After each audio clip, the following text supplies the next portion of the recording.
This is the broadcast from City Hall, the home of the Greater London Authority. Please stand by.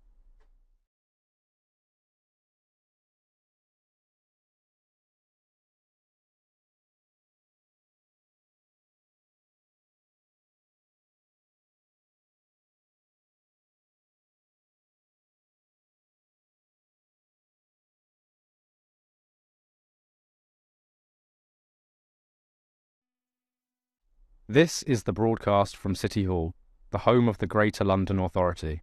Please stand by.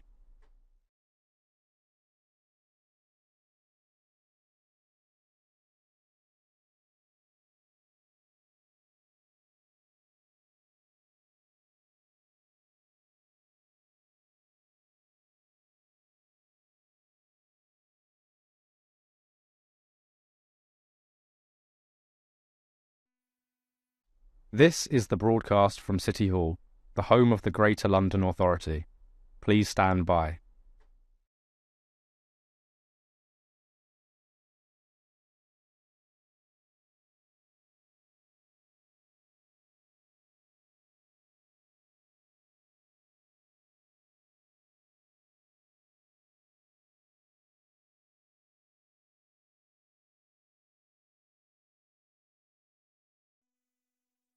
This is the broadcast from City Hall, the home of the Greater London Authority. Please stand by.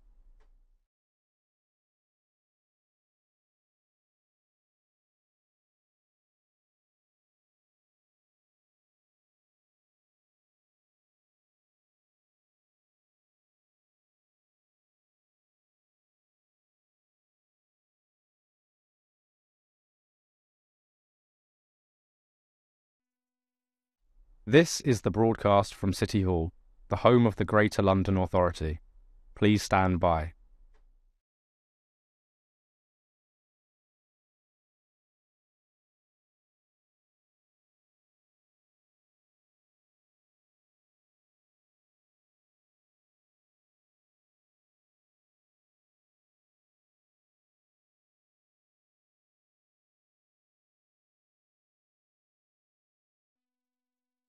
This is the broadcast from City Hall, the home of the Greater London Authority. Please stand by.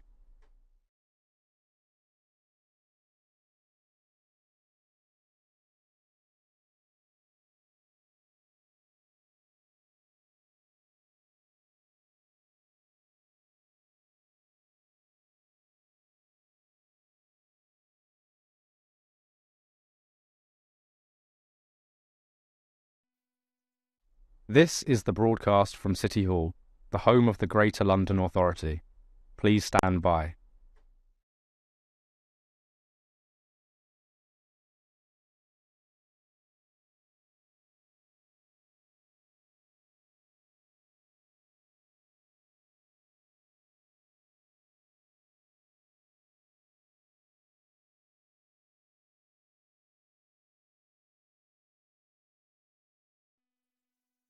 This is the broadcast from City Hall, the home of the Greater London Authority. Please stand by.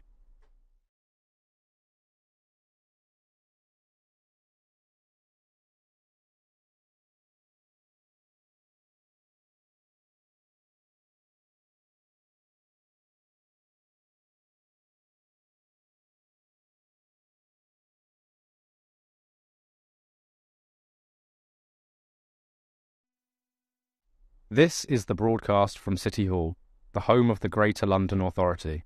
Please stand by.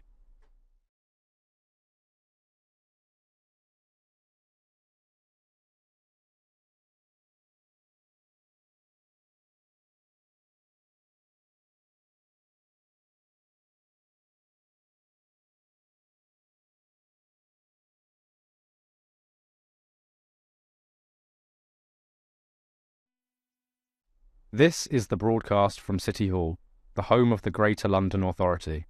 Please stand by.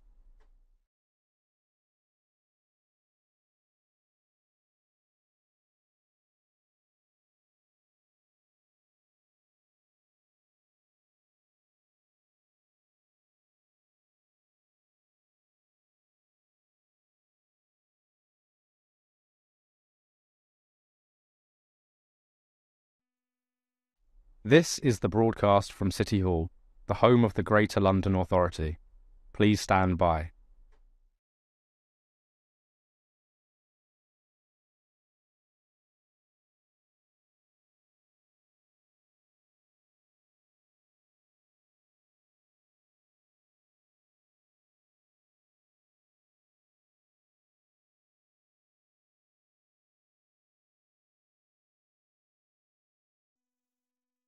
This is the broadcast from City Hall, the home of the Greater London Authority.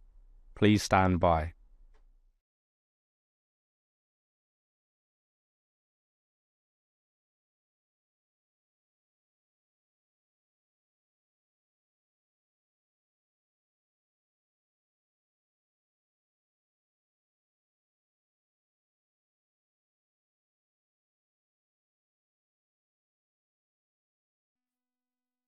This is the broadcast from City Hall, the home of the Greater London Authority. Please stand by.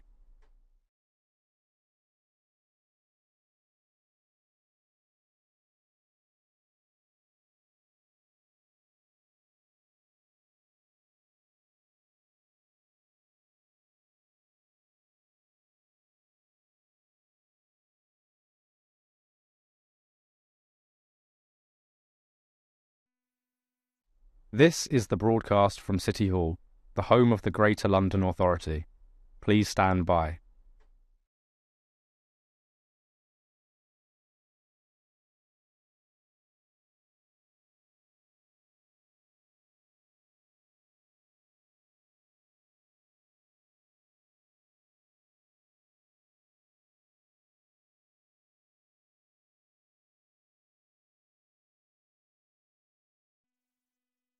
This is the broadcast from City Hall, the home of the Greater London Authority.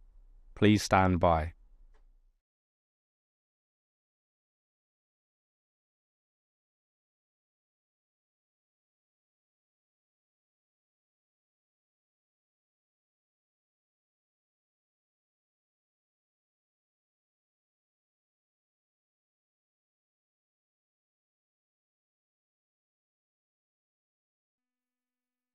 This is the broadcast from City Hall, the home of the Greater London Authority. Please stand by.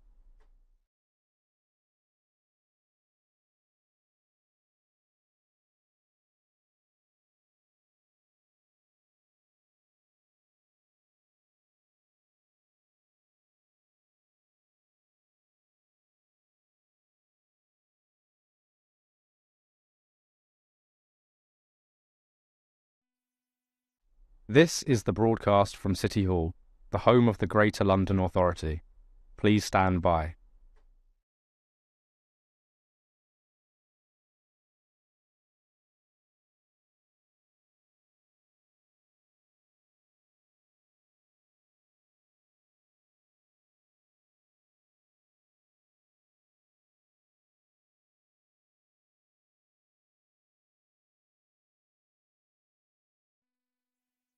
This is the broadcast from City Hall, the home of the Greater London Authority. Please stand by.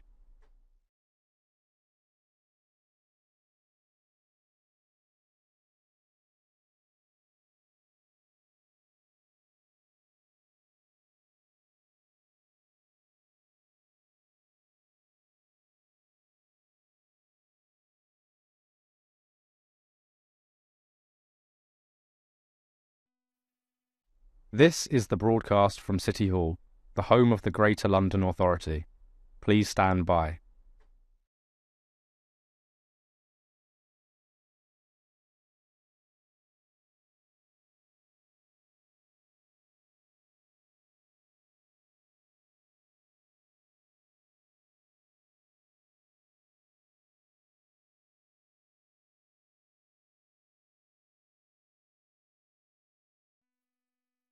This is the broadcast from City Hall, the home of the Greater London Authority.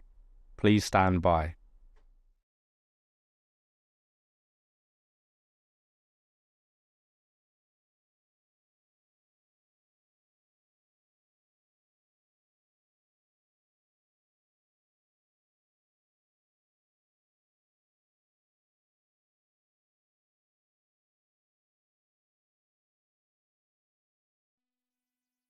This is the broadcast from City Hall, the home of the Greater London Authority.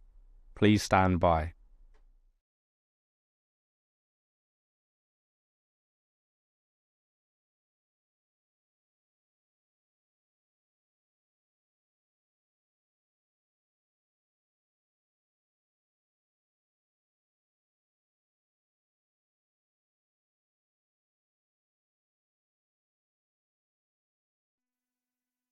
This is the broadcast from City Hall, the home of the Greater London Authority.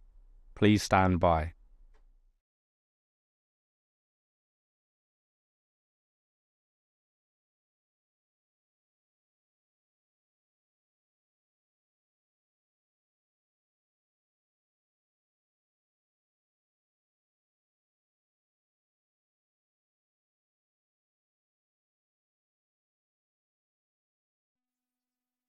This is the broadcast from City Hall, the home of the Greater London Authority. Please stand by.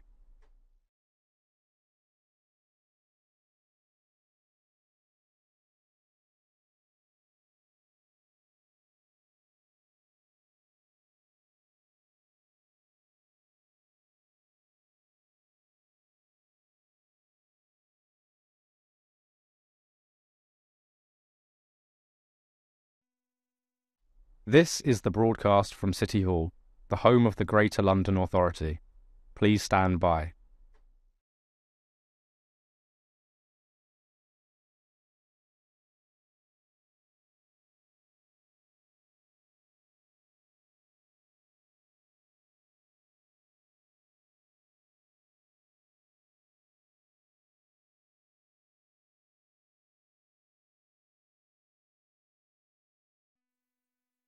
This is the broadcast from City Hall, the home of the Greater London Authority.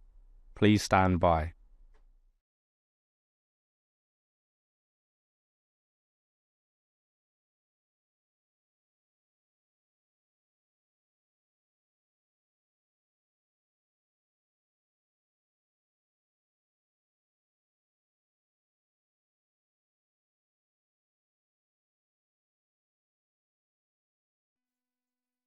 This is the broadcast from City Hall, the home of the Greater London Authority.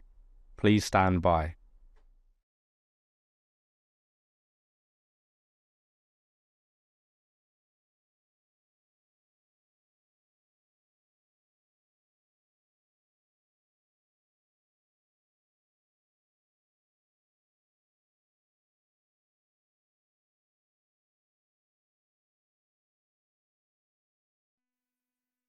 This is the broadcast from City Hall, the home of the Greater London Authority. Please stand by.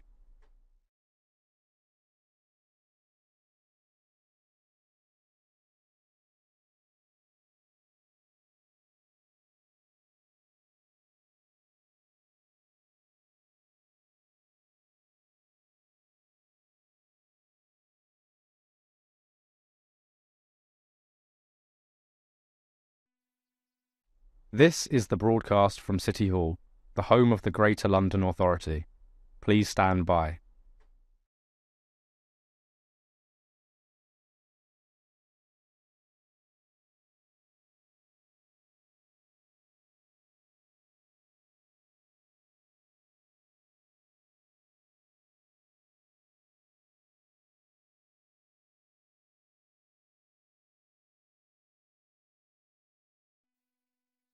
This is the broadcast from City Hall, the home of the Greater London Authority. Please stand by.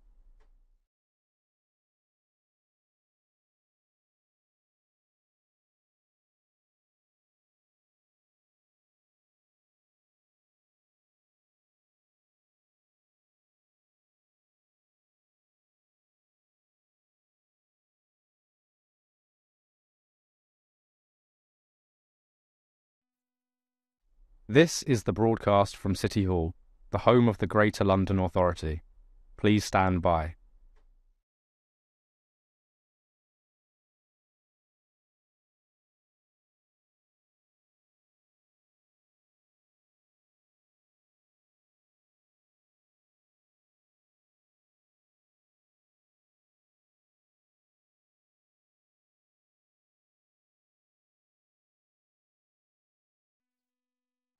This is the broadcast from City Hall, the home of the Greater London Authority.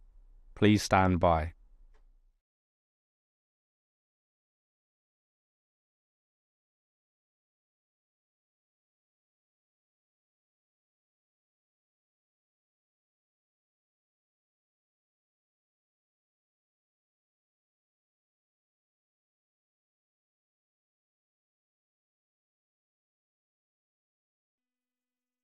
This is the broadcast from City Hall, the home of the Greater London Authority. Please stand by.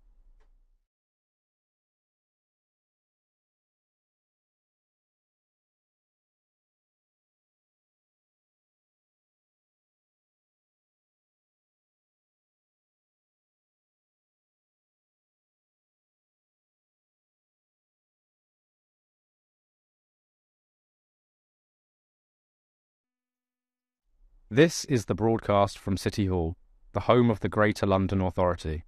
Please stand by.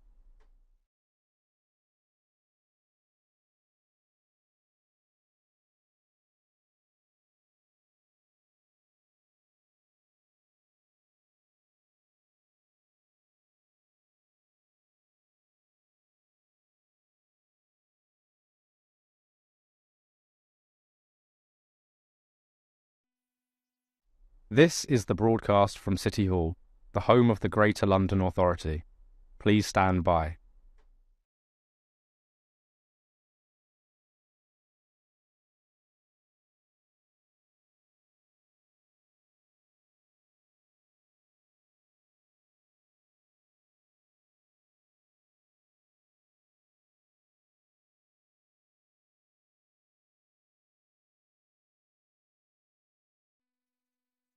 This is the broadcast from City Hall, the home of the Greater London Authority. Please stand by.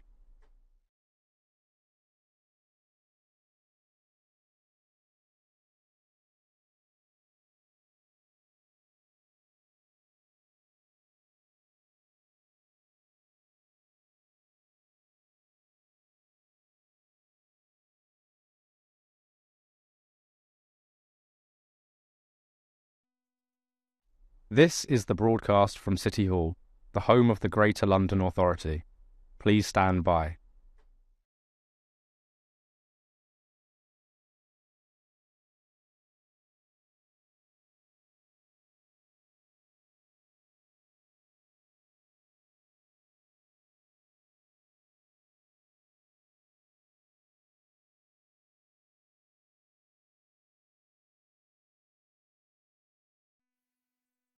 This is the broadcast from City Hall, the home of the Greater London Authority. Please stand by.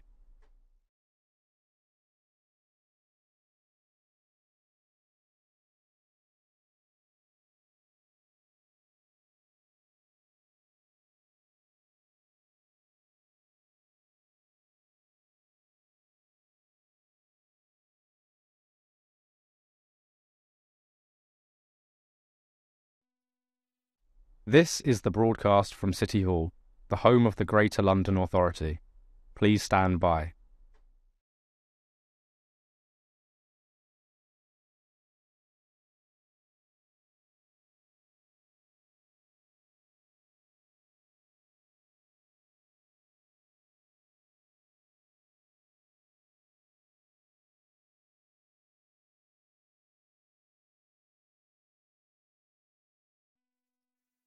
This is the broadcast from City Hall, the home of the Greater London Authority.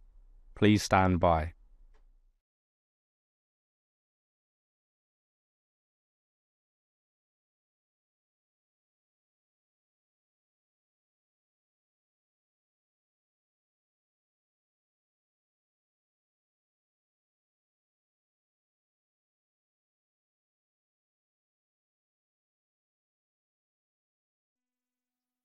This is the broadcast from City Hall, the home of the Greater London Authority. Please stand by.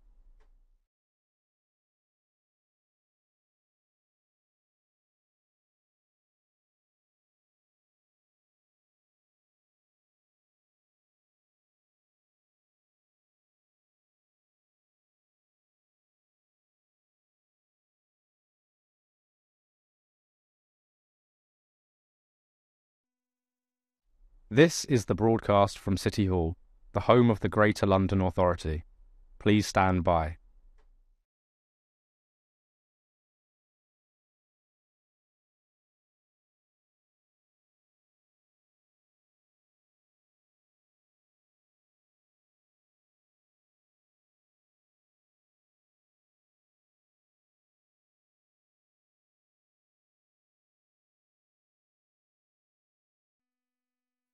This is the broadcast from City Hall, the home of the Greater London Authority. Please stand by.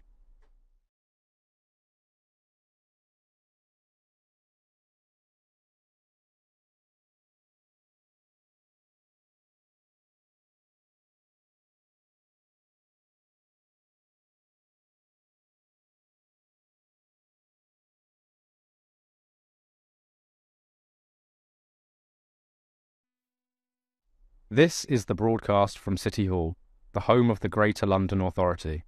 Please stand by.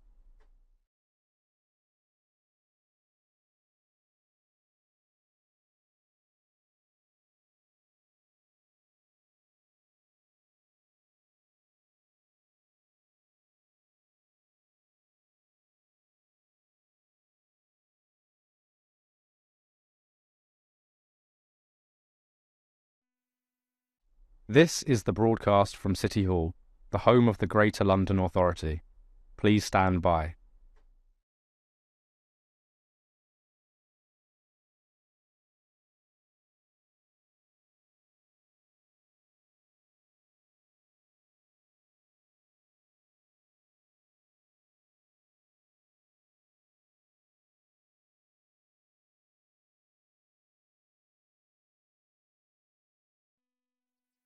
This is the broadcast from City Hall, the home of the Greater London Authority. Please stand by.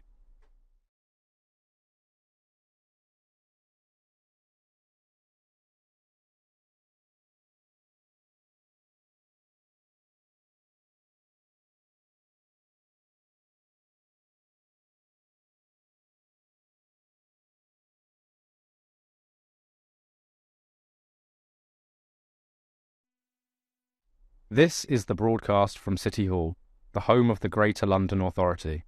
Please stand by.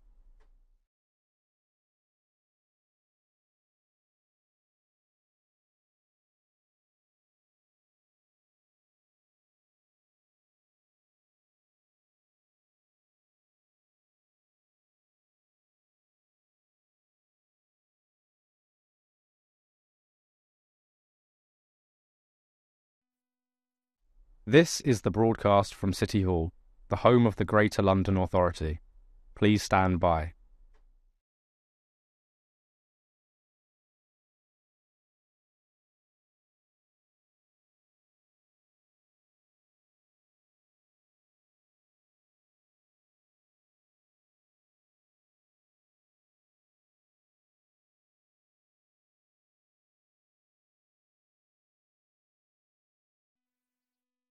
This is the broadcast from City Hall, the home of the Greater London Authority. Please stand by.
Good morning, everyone. Can I welcome you to the Police and Crime Committee meeting?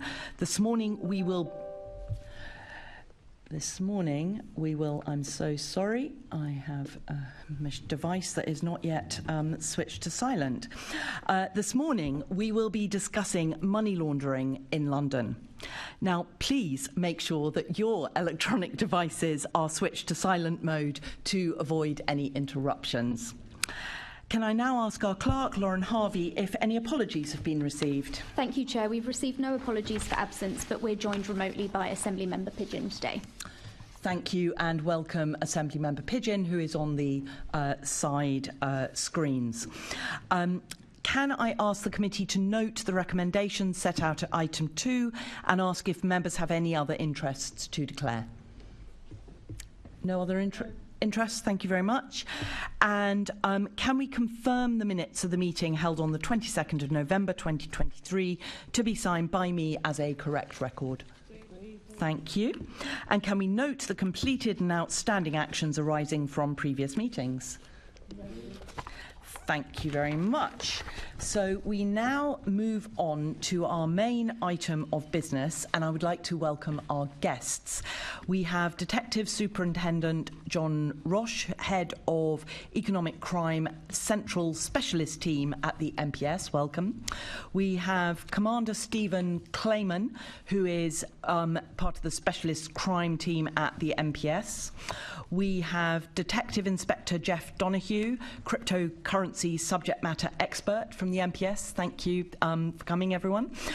We have Lucy Cumming, who is Head of Economic Crime Strategy and Government Affairs at the City of London Police. Thank you very much for being here. Rachael Herbert, Deputy Director of the National Economic Crime Centre, National Crime Agency. Welcome. And Paul Napper, Acting Head of the Proceeds of Crime and International Assistance Division at the Serious Fraud Office. Welcome as well. So we have a very impressive team of guests, and we are much looking forward to asking you some questions. And I'm going to start by asking you each to briefly set out what your role is in relation to preventing and tackling money laundering, and also to set out to what extent you believe the scale of money laundering is understood. So your role in relation to prevention and tackling, and to what extent you believe the scale of money laundering is understood. And I'm going to start at the right-hand end, so we'll start with Paul Napper.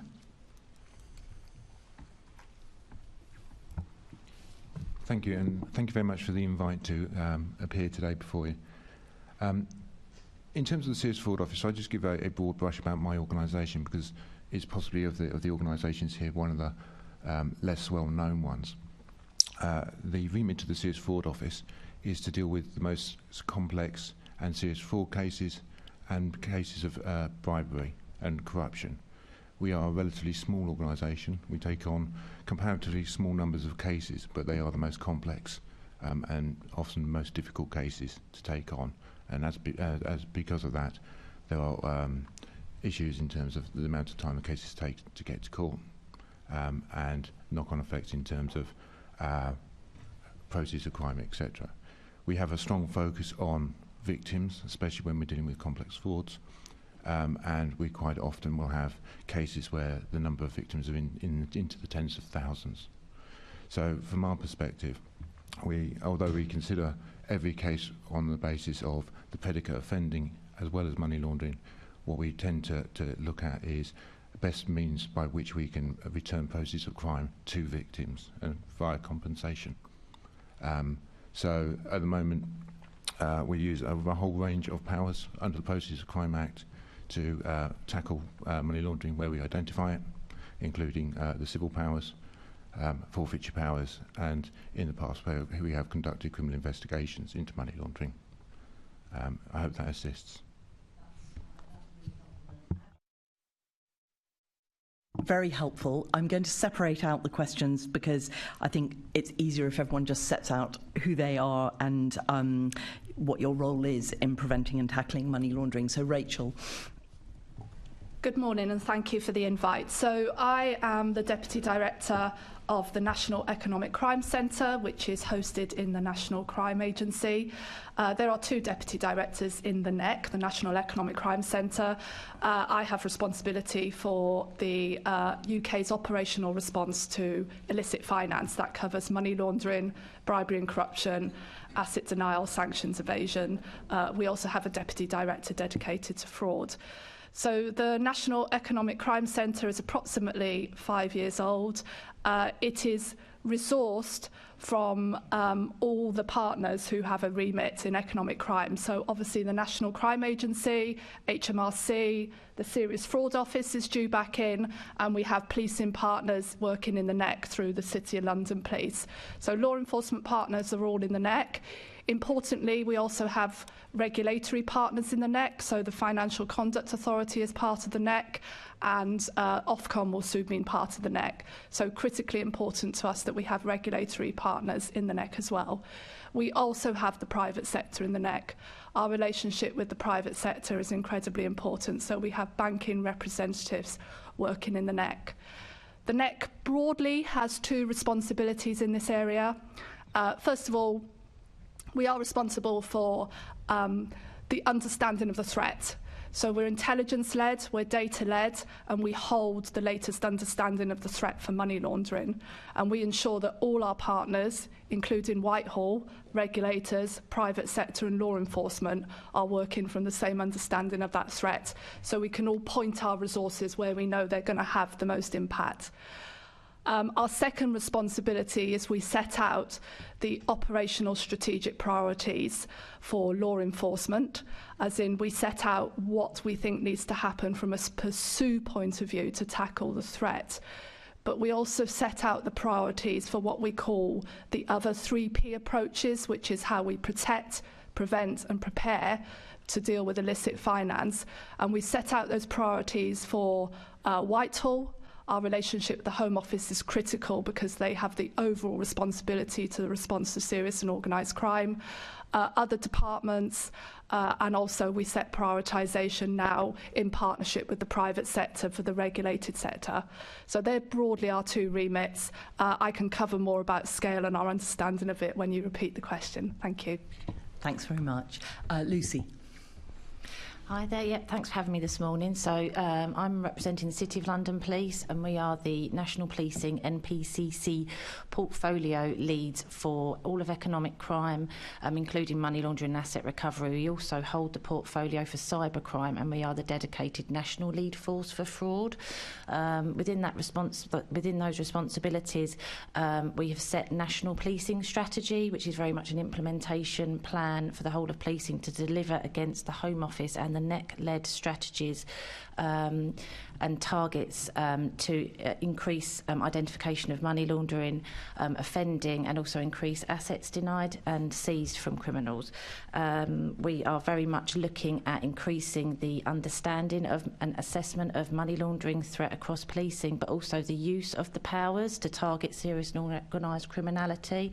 And how we're doing that is by upskilling and training investigators across policing so that they use money laundering as a tactic to target SOC offenders, and also make sure that they use those kind of asset denial and POCA type powers that all of policing have, and is in some areas an underused part of our kind of toolbox in policing. So, yeah. Thank you very much. Geoff.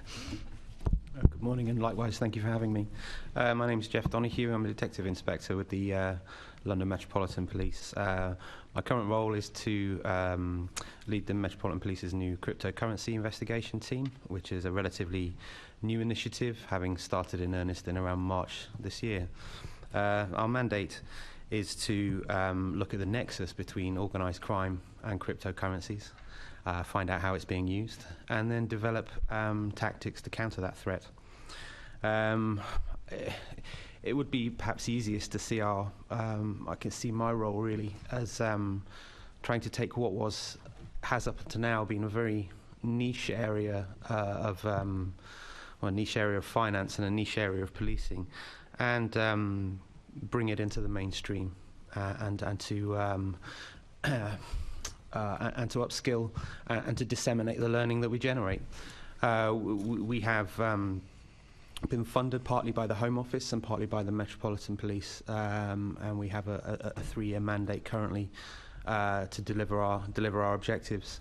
We also have a role to act as a pathfinder for the rest of policing in the UK, and to share what we've learned and to build collaborative partnerships with other areas within law enforcement. And that, in brief, is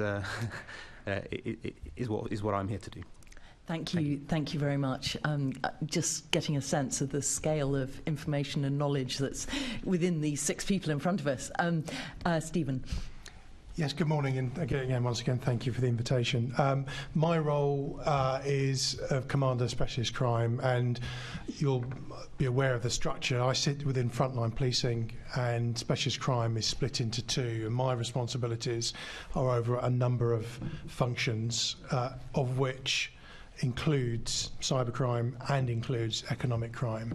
And we're working, of course, to the national strategy and the new strategy that's just been released, and, of course, the Met strategy and how that plugs into the wider strategy of the Commission and the new Met for London. So it's my responsibility really to oversee those functions in terms of resourcing, finance, and really to make sure that we've got the capabilities, and John Roch will take you through some of those capabilities in due course, but really to make sure we can deliver as much as we can to fulfil those strategies, and working with we talk about those 4 Ps, strategy, national strategy, very much how we articulate that through the way we work in the Met. Of course, we're pan-London, so this reaches into whether it's local policing activity, into specialist crime activity, economic crime, touches all. Thank you. Thank you very much. And finally, John. Good morning, and thank you. So my role is to put everything you've heard into practice in London. I oversee the delivery of staff training, tactics, and direction to ensure that my staff are tackling money laundering that affects Londoners. Admirably brief. Thank you very much. So, thank you. That's really given us all a good understanding of where, what you're each bringing to this conversation this morning. So, my second question is: to what extent do you believe the scale of money laundering is understood? So, John, would you like to start this time? So in actual fact, the scale of money laundering is specifically an NCA-led responsibility, as Rachel's referred. So I'm going to pass over to Rachael, but I'll just say a few words, and I know Rachael will probably echo this. By its very nature, which I think we'll hear as the conversation develops, it's very difficult to tie money laundering down geographically. And you'll appreciate the way the digital economy has expanded in the last 10 years. Most things now are online, international and instantaneous, so that really presents some problems in actually saying this is a London problem or a Birmingham problem or a geographically specific problem. But the NCA do a very good job of understanding the threat and the risk that sits within it. So with your consent, I'd like to ask Rachael to take that up. That sounds perfect. Rachael. Thank you. So I think we have a reasonable understanding of the level of illicit finance impact in the UK. I mean, obviously money laundering is by its nature covert, so there aren't many overt ways of measuring it. But in the NCA we have the NAC, the National Assessment Centre, whose job it is to constantly look at the scale and the latest understanding of the threat. So if I say what our latest understanding is, and then happy to take any more questions. So we tend to categorise money laundering in 3 broad pots in the NEC for convenience. So if I start off with what we call cash-based money laundering, that is essentially cash on the streets from serious and organised crime and other crime, predominantly drugs, that has to be laundered through the system. We think the current scale of that, albeit we think it is underreported, but we think the current scale of cash-based money laundering in the UK is approximately £12 billion a year being laundered. Wow. So that's cash-based money laundering. We then, the vast majority of money laundering, though, probably over 100 billion, is in high-end money laundering, what we classified with high-end money laundering. That's not cash, that's what goes through our financial system, gets laundered into UK property. Now, there is a really important caveat on that. Obviously, money laundering is an international problem, not a UK problem, an international problem. And a lot of that 100 billion is enabled by the UK. That doesn't necessarily mean it has gone through the UK. It may not have gone through our financial sector, etc. And what I mean by that is we have a vulnerability on our corporate structures that are set up on an industrial scale to launder money. So they are used to open up international bank accounts, etc. So we say that the UK enables about £100 billion of illicit finance in the high-end money laundering category. And then straddling across the two, we also have another category of money laundering that we call the tech-enabled. So, you know, over the last couple of years, and of course Geoff is going to cover more of this, what we see is cryptocurrencies and new tech capabilities enabling money laundering in a way that obviously hasn't happened before. So they're the categories we used. It's over 100 billion in the UK per year. What's really important is that there's no single one way that's used to launder money. Most money is laundered through several of those categories, and I can cover more of that as the morning goes on. But that's generally the sense of scale that we use. Yeah, and you mentioned underreporting. Is that an issue, and what evidence do you have to support that? So what I would say is that 12 billion cash-based money laundering is very predicated on what is happening in other serious and organised crime areas. So, for example, the biggest influence on that will be drugs. Again, you know, there are not loads and loads of really overt figures on the level of drugs in the UK, so it fluctuates. So I say 12 billion would be probably what I would say is a conservative figure, as opposed to underreporting is probably not the right phraseology, probably an underreported figure. It's important to say as well that the UK Financial Intelligence Unit, which is where the regulated sector reports its suspicion of money laundering, is also within the NEC and an important partner. So just going back to the drugs piece, because we as a committee did a visit to hear about some work the Met is doing on drugs policing, and we heard that there was a real focus on the organised criminals in terms of drugs, and maybe someone from the Met might want to comment on this, and that they were realising that in order to deal with the drugs and all the drug harms that come out for society, that actually tackling the organised criminals at the centre of this was the way to deal with it, rather than imprisoning or criminalising a never-ending flow of people at the bottom of the chain who are wanting to make a few quid through selling drugs. So is there anything you can say about that, sort of how you're tackling that? Yeah, I think so. Within the strategy, we're focusing on serious and organised crime. So the Met has a SOC strategy, and that is exactly as you say. We know that if you follow the money, you tend to get quite close to the predicate offence, and you'll find, as we do, drugs, guns, because that's closely connected to the criminal activities of those organised crime groups. So we will tackle drugs at various levels, from street level to those who are supplying drugs at street level, through to issues that surrounds, with cookering addresses and how it affects local neighbourhoods, right through to where they have to then place that money. And we can take you through the sort of the stages of money laundering, which may be helpful to explain to the committee how money laundering actually works. And it's the placement of that initial cash, because it's predominantly cash-based, that we then, using our activities, will then seize that cash. We'll then reinvest that cash into more proactivity and asset denial, which is what the rules of using that cash for.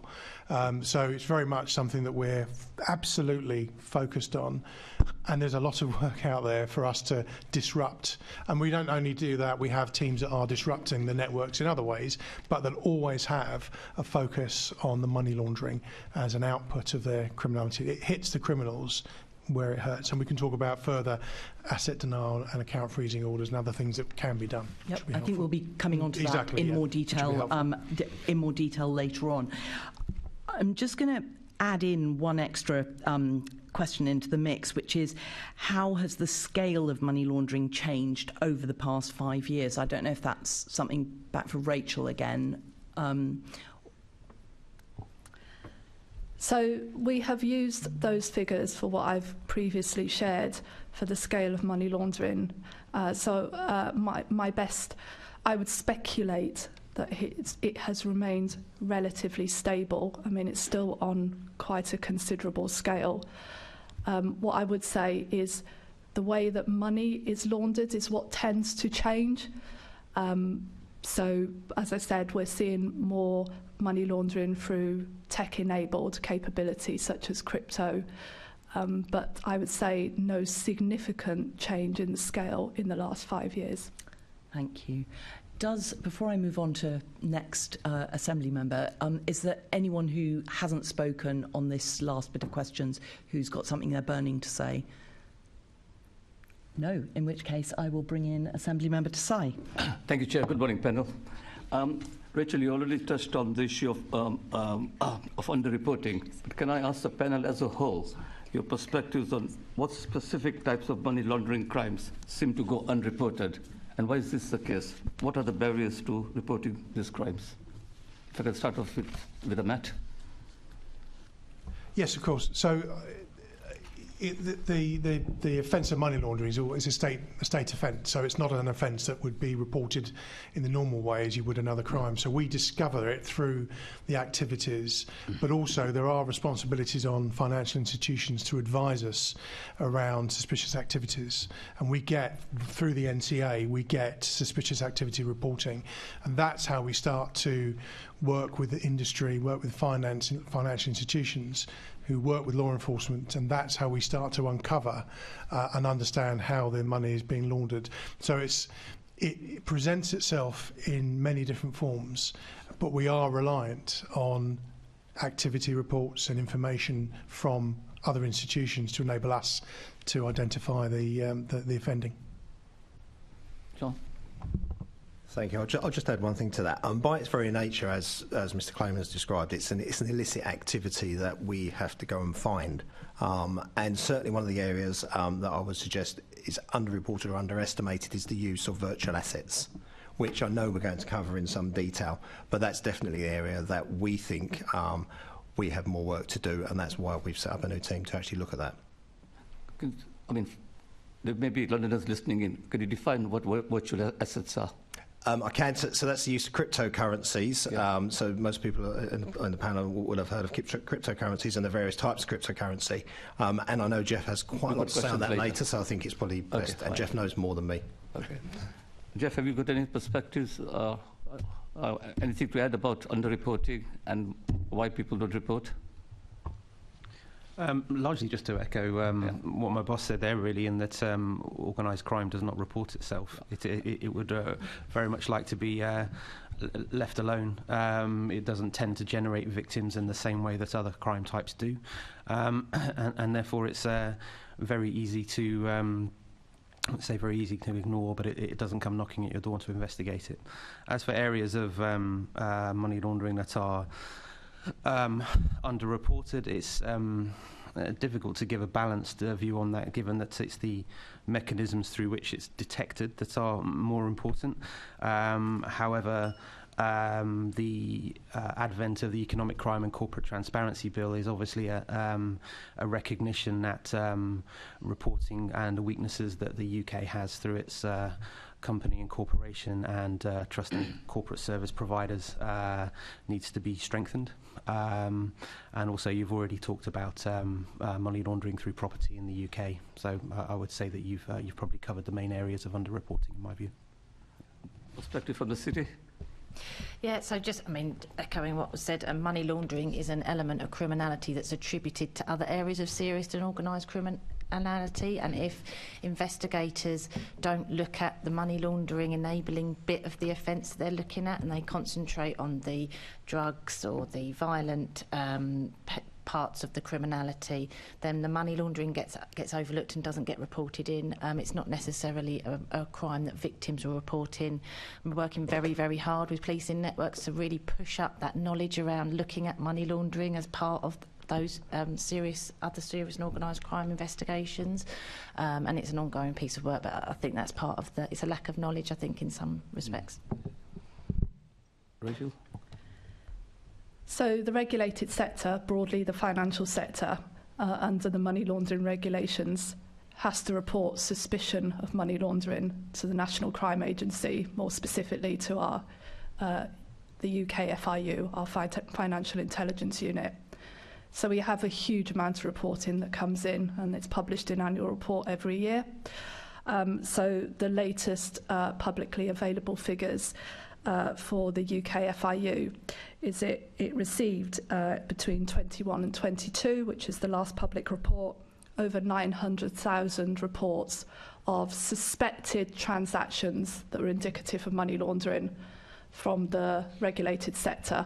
Broadly the banks, but also lawyers, accountants, estate agents, trust and company service providers. So over 900,000 reports of suspected money laundering comes into the National Crime Agency every year. That includes reports that potentially identify vulnerable people as well. The vast majority of those reports are disseminated to law enforcement across the UK. There was approximately 16,500 reports of vulnerable people within that, and that's back to what Steve and John were talking about, which is reports from other institutions. So we have a very good relationship, both in the NEC and the NCA, with the regulated sector to encourage the right reporting into us so we can make the best use of the intelligence they hold. Thank you. Finally, Paul, any thoughts? Thank you. Invariably, I have thoughts all the way. The first off is one of the potential blockers, or one of the issues I would consider is how we interpret money laundering, because stepping away from the traditional concept of a big bag of money being transferred, getting our heads around, and not just us but the regulated sector and the non-regulated sector, that actually money laundering is the transfer of value. So it may not be an obvious transaction which somebody can say this transaction is of concern. So there's that context first about how we interpret money laundering. The second is that the regulated sector, from our experience at the SFO, they may deal with a transaction which is 3, 4, 5 steps down the line from the original criminal predicate offence which may have occurred in another jurisdiction.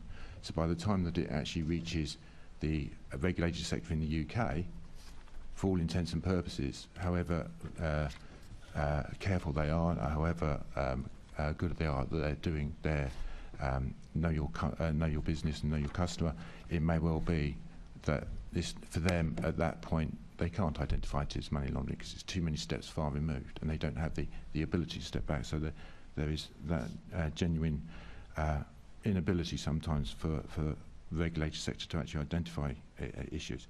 The other thing I would say is that what we've seen quite a lot of is the non-regulated sector. So issues such as what we would call reputation laundering, where actually criminal proceeds are being used to change or enhance the reputation of a criminal individual, whether that might be through the use of things like private schools, again not regulated, colleges, universities. It's unlikely you're going to pick up on that unless you have a specific case where you identify it. So there are all those sort of issues that tie into why we don't have a full picture. Thank you. Thank you. Sorry, Mike. I just wanted to pick up on something that Rachael said, because you talked about, there were some numbers and I'd written them down and now I cannot find them. So I am going to move us on to the next. Chair, would you mind, was it to do with the activity reports? Yes, it was. Do you want me to? I was going to give you the Met proportion of those, if that would be that would helpful. be really helpful. So the 900,000, the Met takes about it takes about a third of those. So we get around 300,000 of those.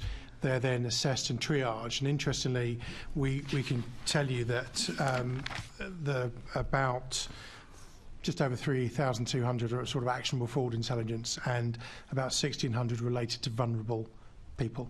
And that's how we can identify. I know there's a talk about protecting vulnerable people. That is one way that we can look at protecting vulnerable people through those activity reports. And if those 300,000 that come to the Met, the other 600,000, is that they don't go anywhere, or do they get picked up in some other way? As in, the 900,000, are they all actual cases of money laundering, or are some of them suspicions that can actually be ruled out?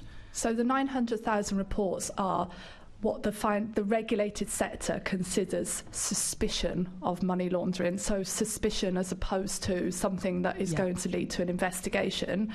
Obviously, the NCA and the UK FIU work on behalf of the UK, so they will be disseminated out to other police forces, potentially the Serious Fraud Office, HMRC, and DWP. There are about 200 bodies, I think, that can use POCA powers, and so we work on behalf of all of them. Right, and do all 900,000 end up leading to there being actual money laundering, or is it a proportion of them? It will be a proportion of them. I mean, suspicion may not be anything, but the risk-based approach a regulated sector takes, it may not be a suspicion of anything when looked into. So all reports are put on a system and available to the end users to use them during the course of their investigations, to either proactively start an investigation or to enhance investigations. Thank you. That's really, really clear. Assembly Member Bailey. Thank you, Chair. Good morning, panel. I think I'm going to start with John, and maybe other people might want to come into this question. What other types of crimes is money laundering most associated with? Because we've talked a lot this morning about drugs, because that's an obvious one. But is there other types of crime that money laundering is associated with? Yes, there is, and you're quite right. Drugs would be the largest crime type, I would suggest, that we see, especially at the placement stage of money laundering, so close to the predicate offending. So police activity, we find, is most effective the closer we are to the original offence, because we stand more of a chance of actually being able to investigate it and bring it to a successful conclusion. But there are other types of offences that are linked to money laundering, specifically fraud, and I know I've previously presented to the panel on fraud. So fraud is a significant problem in the UK, and I know today's session isn't specifically about fraud, but we know there is a large volume of fraud in the UK, and invariably a person engages in fraud to create gain for themselves or another, and that money is dissipated, and often that results in a money laundering investigation. So the money will go through a series of different types of processes to obfuscate it and make it difficult for us or the victim or the bank to retrieve, and that effectively is a money laundering network of some description.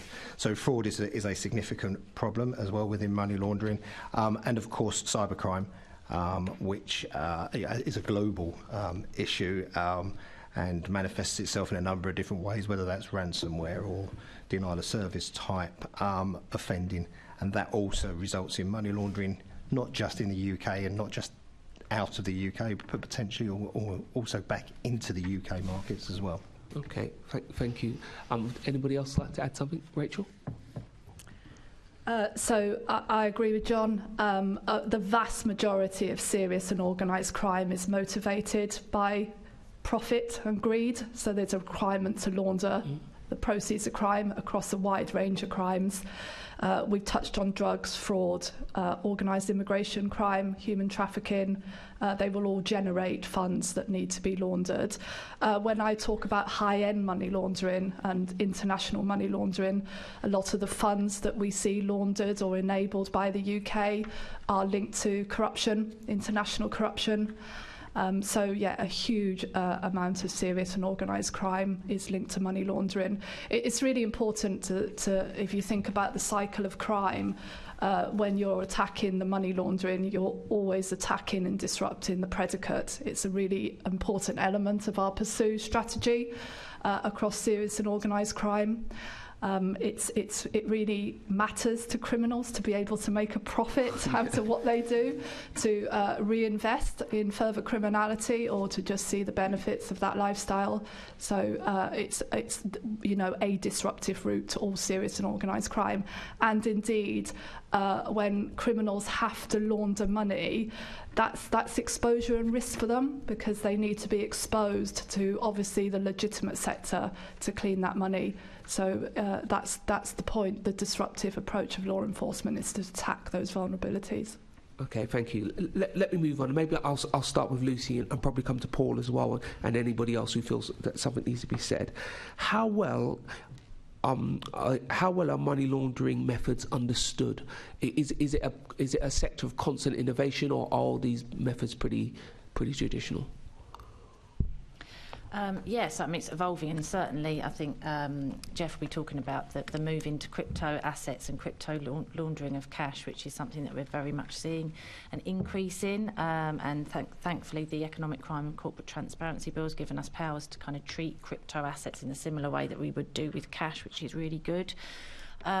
Within the economic crime teams within policing, there's a really good understanding of money laundering, less so in other areas of serious and organised crime investigation teams, and that's something that we're working really hard across the board to kind of really upskill the knowledge, and also from frontline officers. Obviously we've seen a big influx of officers into 20,000 officers into policing. You know, we want every officer to understand about money laundering and seizure of assets, so that when they are arresting someone, if they find a thumb drive, for example, they consider the fact that might be crypto assets stored on that. It's not just about someone walking around with wads of cash in their pocket. So it really is about upskilling all of our officers across the network to understand what money laundering is, understand what powers they have on the front line, and understand how to use them and seize assets as effectively as they can.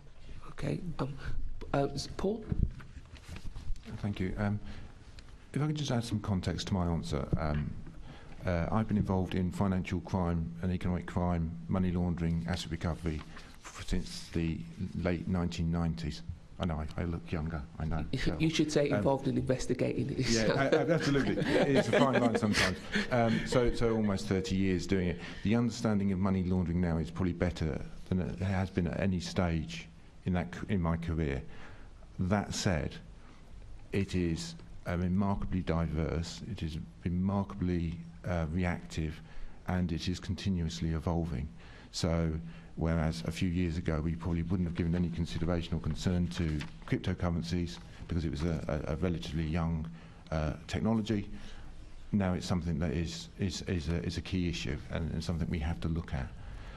So whilst I think the understanding has improved considerably and is much better, and is helped by the work that the NCA and the NEC in terms of quantifying the risk, which is a key issue, and identifying those categories and ways of money laundering that we're seeing, it's very hard to say that we truly understand it, because by the time we understand an issue, it's evolved and it's moved on. And the diversity of money laundering, there are so many different ways you can money launder. You know, it's very difficult to say we have a true understanding of all of it. Okay, I suppose we're seeing that in the evolution of new arms. So later on we'll come specifically to cryptocurrency, but I'm going to ask this question anyway, and then it will come to you. But anything you really want to go into deeper, there's another section to have that in. What impact has new technology, regulations, and the pandemic had on money laundering, and how have money launderers adapted to these? I'll start with Geoff, and then we'll move to Commander Clayman. That's a good question. well, I don't know what everybody else did during the pandemic, but I was never busier. But the reason for that was that the Encrochat, if you're familiar with that investigation, which was a large compromise of an encrypted communications server by the French police, was passed to the UK, and those involved in UK organised crime investigation were very busy during the pandemic, and are still prosecuting people to this day from the back of it.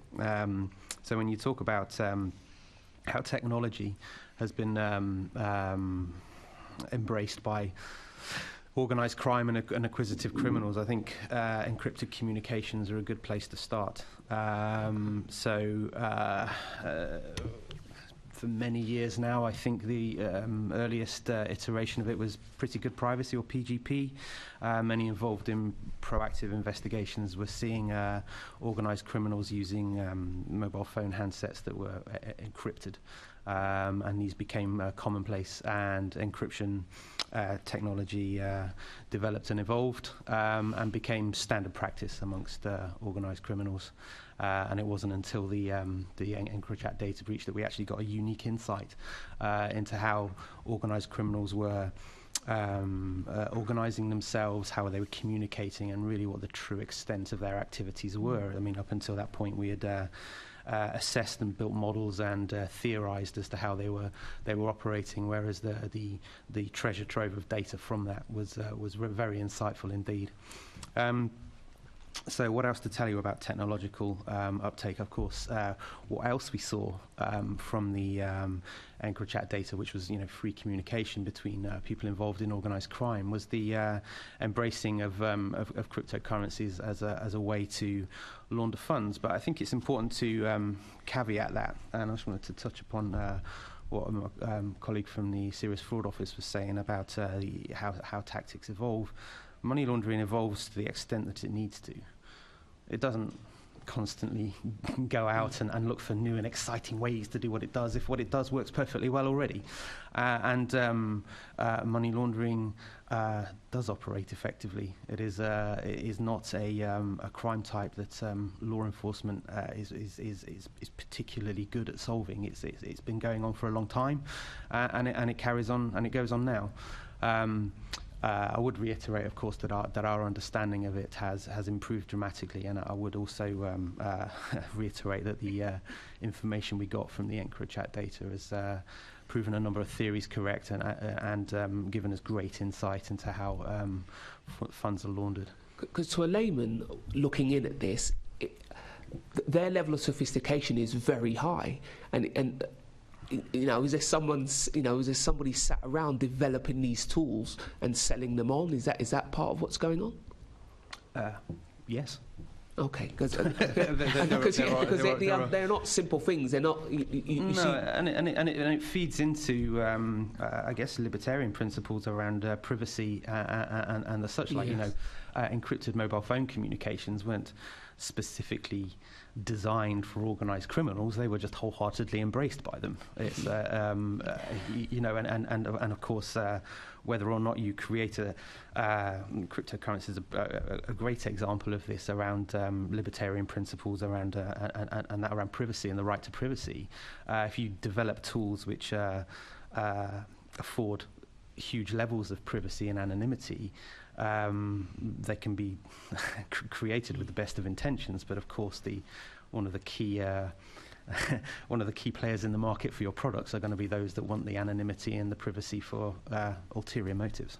Okay, I'm going to pass it back to the chair, but the other thing that's a bit of a worry is this mule situation and what it does to young children. Because I think that's coming up in the next question. Thank you, Chair. I'll come back to you then. Thank you.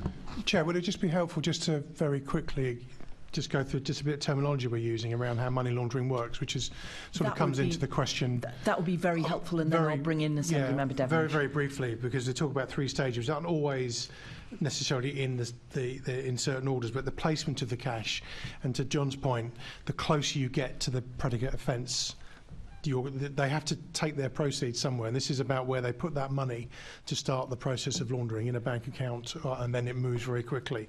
So that placement stage is something that we will focus on quite a lot. So the proceeds of drugs, supplying cash, based particularly, they have to place that money somewhere to then go to a next stage, which is where they layer it, where they try and make it more complicated to track, and they start firing it potentially across different accounts. And then the last point is the integration, where those funds come out and actually they start using those funds in other ways, in more in inverted commas legitimate ways. So they're trying to effectively hide, as we know, their criminal that's what money laundering is. The question you raised around the use of technology, they're very good at organised crime networks at exploiting the technology that's available. And I suppose the pandemic probably saw, in terms of fraud and some of the phishing scams that people would fall foul of, those things obviously become quite apparent during things like the pandemic. So I think they're very, very adaptable, but to the point, they're already effective mechanisms. They're exploiting the fact that they can move money very, very quickly internationally or across UK bank accounts. So there are methods that they're just exploiting that are available to them, and they are very adaptable. Thank you. That's really helpful. Assemblymember Devonish. Good morning, panel, and thank you very much for your time.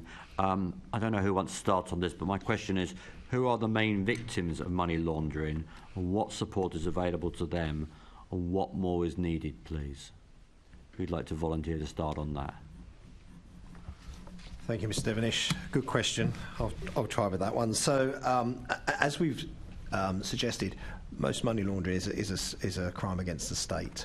However, and as Rachael has already referenced, if we trace it back to that predicate offending that Mr. Clayman just spoke about, we would say a large proportion of money laundering in the UK is as a result of the drugs trade. So, from my perspective as the head of economic crime for London, how do I see that affecting London? That's the drug problem that we see on the streets of London. So our objectives in terms of tackling that is to make it as difficult as possible to launder those funds in London as a result of the misery that drugs causes in London.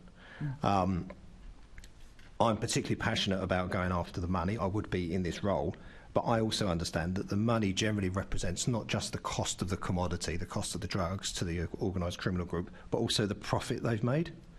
So it's really, really important to seize drugs and guns and any other commodity. Genuinely really important to take that from the streets, but taking the profit away as well hurts more. So I would suggest that the largest proportion of victims that this assembly would be concerned about would be those that are involved in the drugs trade, the victims being the people, the users, and the crime that is caused as a result of the addiction or the need to purchase those drugs. So therefore, the more damage we can do to the organised groups that are in that business, then the more effective we are. Great. Anybody else want to add anything? Please. If I can, just from the perspective of the SFO, I'd like to just agree with the point about how the victims are often, in terms of the victims of the predicate offence, and when we talk about dealing with international corruption, for instance, and bribery, one of the things that we've been very effective being able to do is to identify the proceeds of that activity and then return it via NGOs to the people of the state that have actually lost the money. So in doing so, ensuring that we're not in any way perpetuating corruption, but making sure that the money is redirected to the people of that state. And I think the issue of money laundering and compensating victims is very closely linked and is certainly a central part of our thinking in how we approach things. And again, that's the same with our fraud cases. And we do obviously rightly talk about drugs and the effect of drugs, but actually the effect of frauds on individuals is quite high impact as well. And certainly the dealings we have with victims of frauds, both in the UK and outside of the UK, demonstrates the very long-term effects of some of the frauds that people are victims of. And if you can identify the proceeds of the criminality and ensure it goes back to the victims, then that is a great antidote both to money laundering and also to the original predicate criminality. Thank you. Lucy? Yeah, so I'll just echo what Paul said. We host the Action Fraud Reporting Service, so we see a lot of the vulnerability and the harm caused by fraud and cyber offending to victims in the UK, and I would say they very much are victims of money laundering. But in addition to that, we see a lot of the funds laundered through fraud and cyber offences distributed through mule networks, as we've touched on earlier. We see the recruitment of mules into universities and young people. These are victims as well. Often they're complicit but not as aware of the consequences of what they're doing, and it can also create pathways into other areas of serious criminality for young people, which we really need to stop. We also see victims of fraud being used as money mules, so particularly in certain types of fraud, romance fraud for example, the offenders will take everything they've got from that victim, but they will then use that victim to then forward funds on as a part of a mule network as well, and we see that quite a lot in different types of fraud. So sometimes the victim is the launderer, but also with the fraud and the cyber offending. That was actually my next question. So anything to add to what extent is the use of money mules a growing concern? So it's a huge area of growth. It's one that we're working with the Home Office. They've got a new Money Mules action plan, which we ourselves in the NEC are involved in, and we also work with financial institutions in how we can identify and use a kind of staggered approach, really, like around the kind of prevent activity, so kind of get in early at that first stage and make the offender aware of the activity that they're engaging in, particularly if they're a young person, and provide advice on how to kind of get out of that area of criminality and how to stop it. But then obviously it does need to move up as you get kind of higher levels of complicity, and then obviously there are the recruiters of these networks, who we call herders, money mule herders, and the way that they use social media platforms. So we're looking at how we can better target that through the Online Safety Act as well. Thank you. Any further comments? Just on the back of the money mules, we've certainly in the Met have been concentrating on university engagement, running on the back of the structure there. So we're holding money mule events. I think there's about 16 or 17 education establishments. It's very much on our radar. We saw it in some of our operations that we briefed you on previously. That was very much a theme. So that's in our line as well. Thank you very much. Thank you, Chair. Thank you. I'm going to bring in Assembly Member Desai if you wanted to come in here still. Yes, I'd mostly do. Just very specifically in the international context, how has the threat of laundering changed since 2022's crackdown on foreign oligarchs and allies of President Putin? And are there any other countries where money laundering originates from that you're worried about? So if I start off with... There's one for Rachael, if I may. Yeah. So we have a good understanding of what the jurisdictions at risk are from a UK perspective. Obviously, you've mentioned oligarchs, so I don't need to cover that, but we know that the vulnerabilities in the UK have been exploited for several years for particular jurisdictions, either to use our professional services, to use our financial sector or to invest in our property. So, and we have a fairly good understanding of the jurisdictions of risk, and we have a fairly extensive network that law enforcement has access to across the globe of people working in those jurisdictions. What I will say, obviously, sanctions has changed some of the sort of profile or the urgency to move money, but not seeing a huge change in the methodology used, with the exception potentially that crypto, as we've already said, is a vector that's being used more to move value. So we have a good understanding. We work with those jurisdictions where they're cooperative, and we work with other international partners that we have a good relationship with to tackle that on a global level. So, I mean, attention is focused, particularly Russia, but you talk about other jurisdictions as well that you work with for your sort of concerns. Can you give one or two examples? It's published in the National Risk Assessment that comes out from the Home Office and Treasury. We see money laundering impacting from the UK from a wide range of jurisdictions, but in particular Russia, increasingly China. And this is not a unique problem to the UK. It's mirrored across our international partners. Yeah. That's mainly what we see. We also see other jurisdictions that have a different approach to money laundering, or they have a different understanding of money laundering, and we invest a huge amount of time in the NEC and in the NCA working to raise that level of the understanding of the threat on those jurisdictions that we think could help us impact on the global problem. Anyone else, anything to add? No. Okay, Chair, I'll leave it at that. Thank you. And Assembly Member Moama, we're quite up against the clock now, so but go for it. Okay, thank you. Just a clarification from Rachael and Paul. And you mentioned that Ofcom was part of the NEC. We were talking about reputation laundering. Is that because the panel or you have a concern about ownership of media companies, newspapers, that sort of thing? It'd just be great to have a bit of a clarification. And then very briefly, you also, all of you have referred to loopholes. What are the loopholes that would require closing in order for you, in the Economic Crime Bill, in order for you to be able to tackle fraud and money laundering more effectively? So Ofcom are coming into the NEC. They're not there yet. They're coming into the NEC because of the work that we want to do with them on the back of the Online Harms Act. That's mainly a fraud focus, not because the NEC has a particular concern about media ownership. Okay, so I've conflated those two things myself. That's not the case.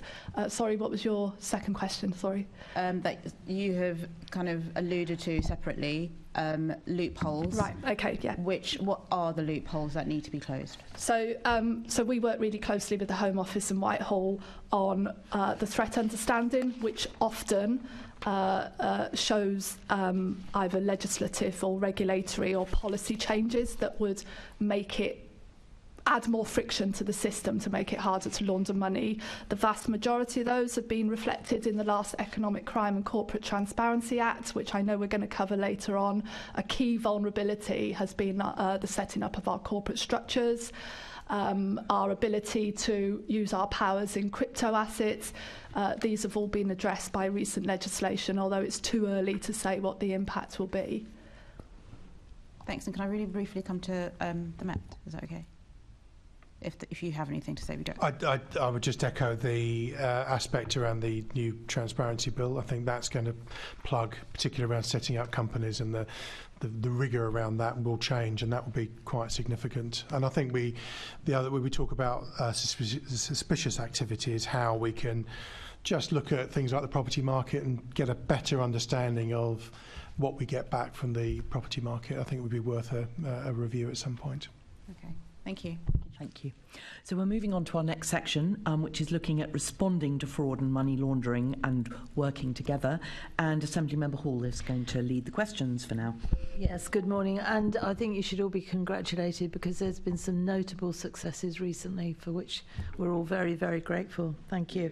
I'm a massive supporter in partnership working, and I always have been because I think that's the way to solve things. How do you work together in partnership at the strategic level to increase understanding and strengthen the response to money laundering? Who wants to? I can see Rachael. So our answer on behalf of the system, and then people can come in. I mean, that's really why the NEC exists. Everyone, so data and knowledge is key, and sharing data and knowledge is key. So that's why the NEC has law enforcement, regulators, the private sector working together to have a shared understanding of the threat to translate into shared objectives. So beyond the core membership of the NEC, we work with a huge range of partners across the UK and in the private sector to ensure that we do this collectively. And do you have any resistance from any partners? No, I would say what we have is different levels of maturity on that relationship. I love the way you put that. That's a politician's answer, isn't it? I'm going to write that down. So, look, clearly we have a really mature and trusting relationship with the financial sector, the banks. They've been working proactively with the NCA and then the NEC and indeed the rest of law enforcement for as long as I've been in economic crime, which is about 10 years. You know, where we would like to develop our relationship, the sectors we think are pretty key to having a more mature relationship with is the tech sector. You know, they haven't been part of the regulated sector until now, and obviously there's new legislation. So I would say it's not resistance, it's maturity of relationship that's really important here. And we have started some really good work with the tech sector, particularly in the fraud space. So there are green shoots with some of the relationships. Well, that's really good news. Can I ask you, before we ask anybody else, do the insurance companies come in and assist financially or in any other way? So we have relationship with the insurance companies. We have a particular public-private partnership group with that, what we call our 3P approach. Every relationship we have in law enforcement, we have a mirrored relationship with the private sector. So yes, we do have a relationship with the insurance sector. Good, because the better you do, the less money they have to pay out. Stephen, do you want to? Yeah, I was just going to add, I think we're one of the more mature partners in the with the NCA. We rely clearly on the NCA for referrals, where the threat assessments that we've talked about, and I think we've got a very productive, and with both the City of London as a national lead and the NCA, and there are they will train us as well. There are some of our really niche skills are provided by training provided by our partners. So very much so from developing operationally intelligence, we're very much working very closely, building capability also very closely. And I see some really good collaboration from a London perspective, and then what we are learning nationally and even globally that affects London, I think it's very strong. Good. Do you have a board that you all get together?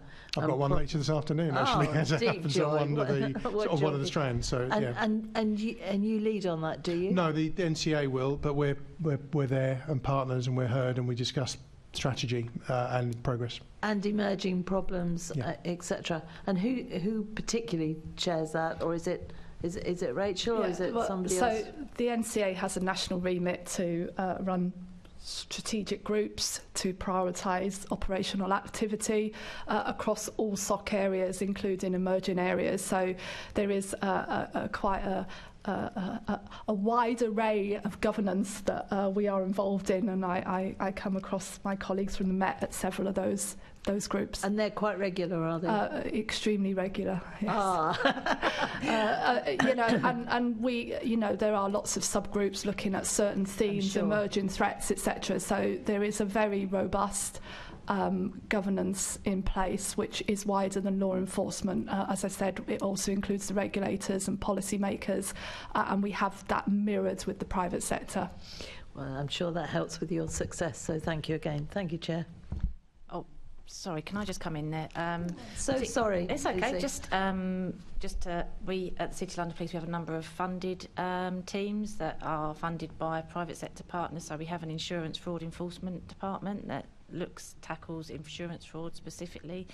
We also have the IP crime unit, which is funded by the IPO, and DCPCU, which is funded by UK Finance and the banking. So we do have quite a close relationship with private sector in those areas. Oh, that's good, because getting private money in helps, especially given the lack of funding, certainly on the Metropolitan Police at the moment. Thank you. Thank you. So we're now going to move to questions from Assemblymember Pigeon, who is online and will appear on our screens very shortly and is on the side screens for now. Thank you very much, Chair, and really interesting discussion so far this morning. We started talking about partnership working. I'm wondering, and maybe I should go to Lucy first on this, about how do you work with the financial sector and businesses in that sector to share information, which is always a tricky thing, I find, with different private companies, to enable you to prevent and detect money laundering? Yes, so we the Action Fraud system already takes on reports from UK Finance. That's all of the reports of fraud against banking and the financial sector that comes into Action Fraud. We also have CIFAS reporting that comes in from the financial sector. We work really hard around data sharing. It's one area that we see as a big priority in tackling all forms of economic crime and cybercrime, including money laundering. We are part of the wider Home Office working groups that are looking at increasing levels of data sharing between private and public sector partners. Certainly the new system that will be landing this year will have APIs attached to it, which will allow for us to share information going outwards, so we'll be able to alert social media companies around activity going on their platforms, and also for, just a kind of direct and automated response into the banking industry as well around beneficiary accounts that are being used to receive funds in fraud and cybercrime. So yeah, that's an area that we are very much pushing for as part of a wider working group. There aren't any issues currently with sharing the information, or you're just trying to get more detail and data shared to a different sort of degree than previously? There's a much higher appetite to share information across the board now. It's kind of making sure that we are working within the remits of the legislation around data sharing and GDPR, for example. So there's quite a lot of legal advice and legal paperwork that we need to kind of make sure that we adhere to, and that's, again, something that we're looking at across sector. Okay, lovely. Did anyone else want to come in on that? I can't see easily. Just to say, obviously, as I said, the private sector are in the neck, and we work with the private sector every day. So on behalf of the system, not just on behalf of the NCA, and because we are part of the NCA, we can use the what we call the Section 7 gateway, which is our information gateway, which is relatively permissive. So I agree with Lucy. In the last, I would say, couple of years, there is definitely a change of appetite on sharing data, and that's down to the work that law enforcement and we've all done to come up with shared objectives. So it is beneficial to all of us to share data, and that's a two-way thing as well. It's not a one-way thing from the private sector into law enforcement. For all our understanding of the threat, for every assessment we do, we also produce it at an official level to share with the private sector to ensure that they have that latest understanding of the threat. And anything that comes along that's changing or is a particular concern, we put out to the private sector via an alert. So it's very much a two-way information sharing gateway. No, that's impressive. I remember doing a site visit probably about 10 years ago to the City of London, and that was a real issue, getting the private sector to the table, let alone sharing what was really going on. So I think that sounds like that's been a real step change. Can I ask the Met now, probably John and Stephen, what level of demand money laundering is placing specifically on the Met? I know we talked earlier that there hadn't been a change in the scale of money laundering in the last 5 years, but what demand is it putting on the Met, and have you seen a particular change? Well, thank you. So I'll just refer back to the scenario that money laundering is effectively detected and generated through our activities. So in some respects, we control our own destiny in terms of what we're uncovering. And I can say that we have resource that's specifically dedicated to tracking money laundering, and particularly at that placement stage that we talked about. And now, just to give you some sense of the demand that we've, in a sense, placed on ourselves, because we want to achieve as much as we can. Our proactive money laundering teams deploy about 400 to 500 times a year, and so it's quite significant. And if you look at since 2020, we've through that activity made over 1,335 cash seizures, and that's total something like £68 million. So it gives you a sense of, you know, the scale of what we're dealing with and the activity that we're putting into detecting money laundering. So really it's generated by our activity using, you know, some things obviously I can't speak about openly in this forum, but just using our operational techniques which we know are effective. But that's one half of it, and then of course you've got the secondary part of that, which is where that money is then being, once it's been placed, and we've got account freezing order activity, and again we've lot of activity on that, and maybe we'll come back to resourcing and skills, because there is a threat nationally on the level of skills and retaining those skills. But without those skills, but though it's difficult and impossible to seize those funds. So we have very different levels of getting that money, whether it's that placement stage or whether it's the layering or the integration stage. We have people looking at it, and that's how we uncover. So the demand, into your question, is really we're busier and busier, but we'll put in the resource that we can put into it will repay us in terms of the returns. Any feel for what percentage of money laundering you're picking up? It's almost like could be huge amounts and you're just scratching the surface. It's really difficult to say. Important work. Do you have any kind of feel for it at all? No, in all honesty, I mean, Rachael gave you the headline figures, so I suppose it gives you a sense of this goes very deep, doesn't it? And we just need to continue and sustain as much activity in this area as we can. But I can't give you a real feel and percentage, I'm afraid. No. I was just wondering that. And you started to touch on my next question in terms of how the Economic Crime Command, the Met's work in this area, has evolved since it was first established 5 years ago, and then moving on to that expertise that you need. Do you have enough detective resources, skill set in order to meet this increased demand around money laundering? Where are the gaps? What would you like to see? So obviously you've heard around some of our resourcing issues in the Met, and that resourcing does impact on economic crime. So we do have a vacancy factor in economic crime which will affect our activity. Now we do try and keep our money laundering activity fairly well topped up, if you like, because we know the ability to maximise our activity does have a return, but we are affected like everybody else in terms of how that resource has been over time. There are vacancies so the actual unit itself has something like 416 posts, of which 303 are filled. So you can see there are vacancies there, and we're not immune from some of the tough choices the Met's having to make at the moment and where its resource goes. But then need to move on to your second part, which is really around the training and the skills. Now, there is, and I'll bring Lucy in around the national strategy in a moment, but the issue around retention is acute nationally. These skills take 4 to 5 years to build to become confiscated, for example, and we are battling always with the private sector and the pay that the private sector can give.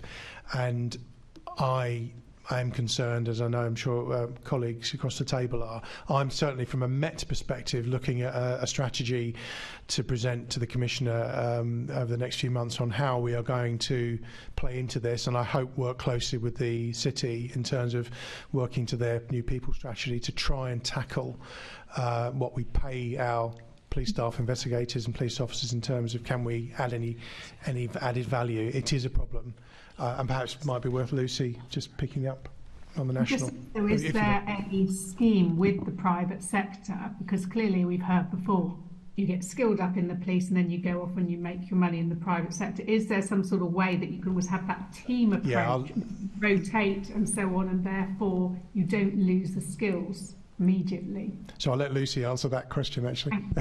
Yeah, so we're working with the NEC actually in developing a cross-sector, but specifically for us for law enforcement, workforce strategy in the area of economic crime, which is also going to be looking at cybercrime as well, because a lot of the skills that are obtained by our workforce are highly equitable in the private sector. Although this is something that's felt quite acutely in London, it is actually a national problem, and something that we see in all areas of the country, that we have high levels of attrition in these kind of specialist roles.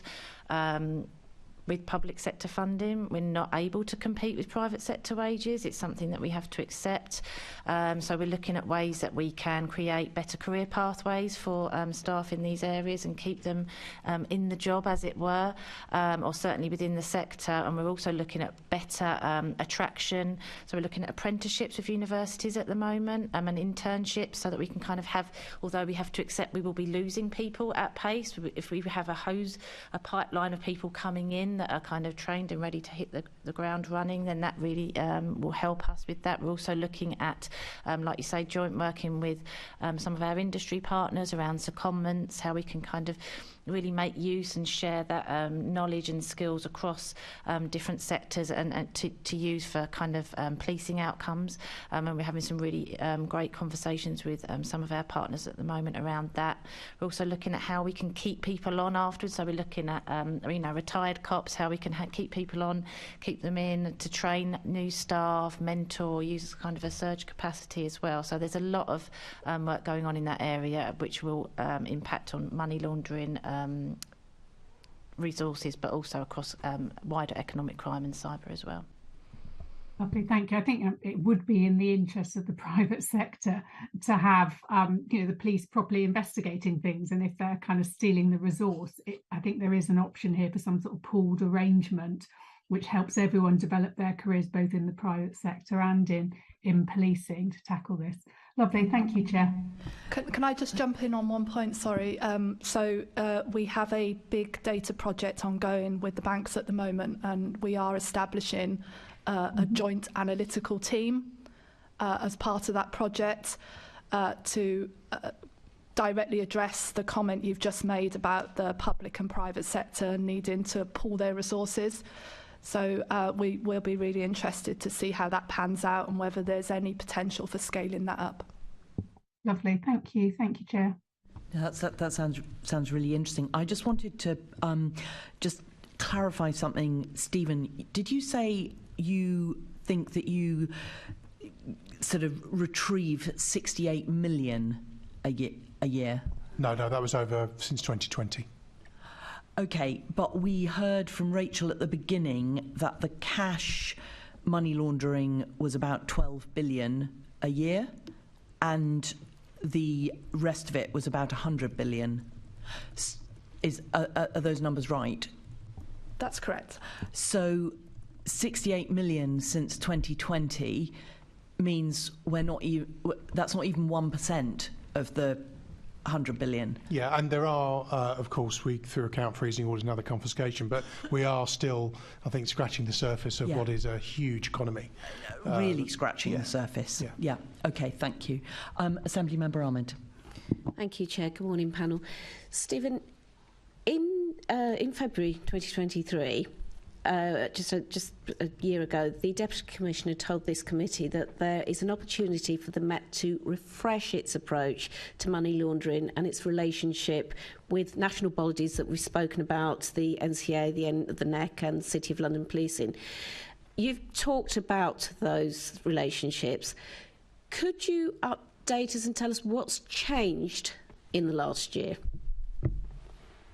Well, I mean, I've been in the role for a year, so I sort of probably came into it, I think, at a good time. What I see, when I talk about a healthy relationship, what does that mean? It means that we have a good conduit of information and information exchange. We work, as I said, in terms of what's that strategic direction, because we take our steer from the city and the NEC plus, of course, the Met strategy. I see those relationships very strong. I mean, we're here today, and I hope we demonstrate a very good cohesion in terms of what we're presenting today.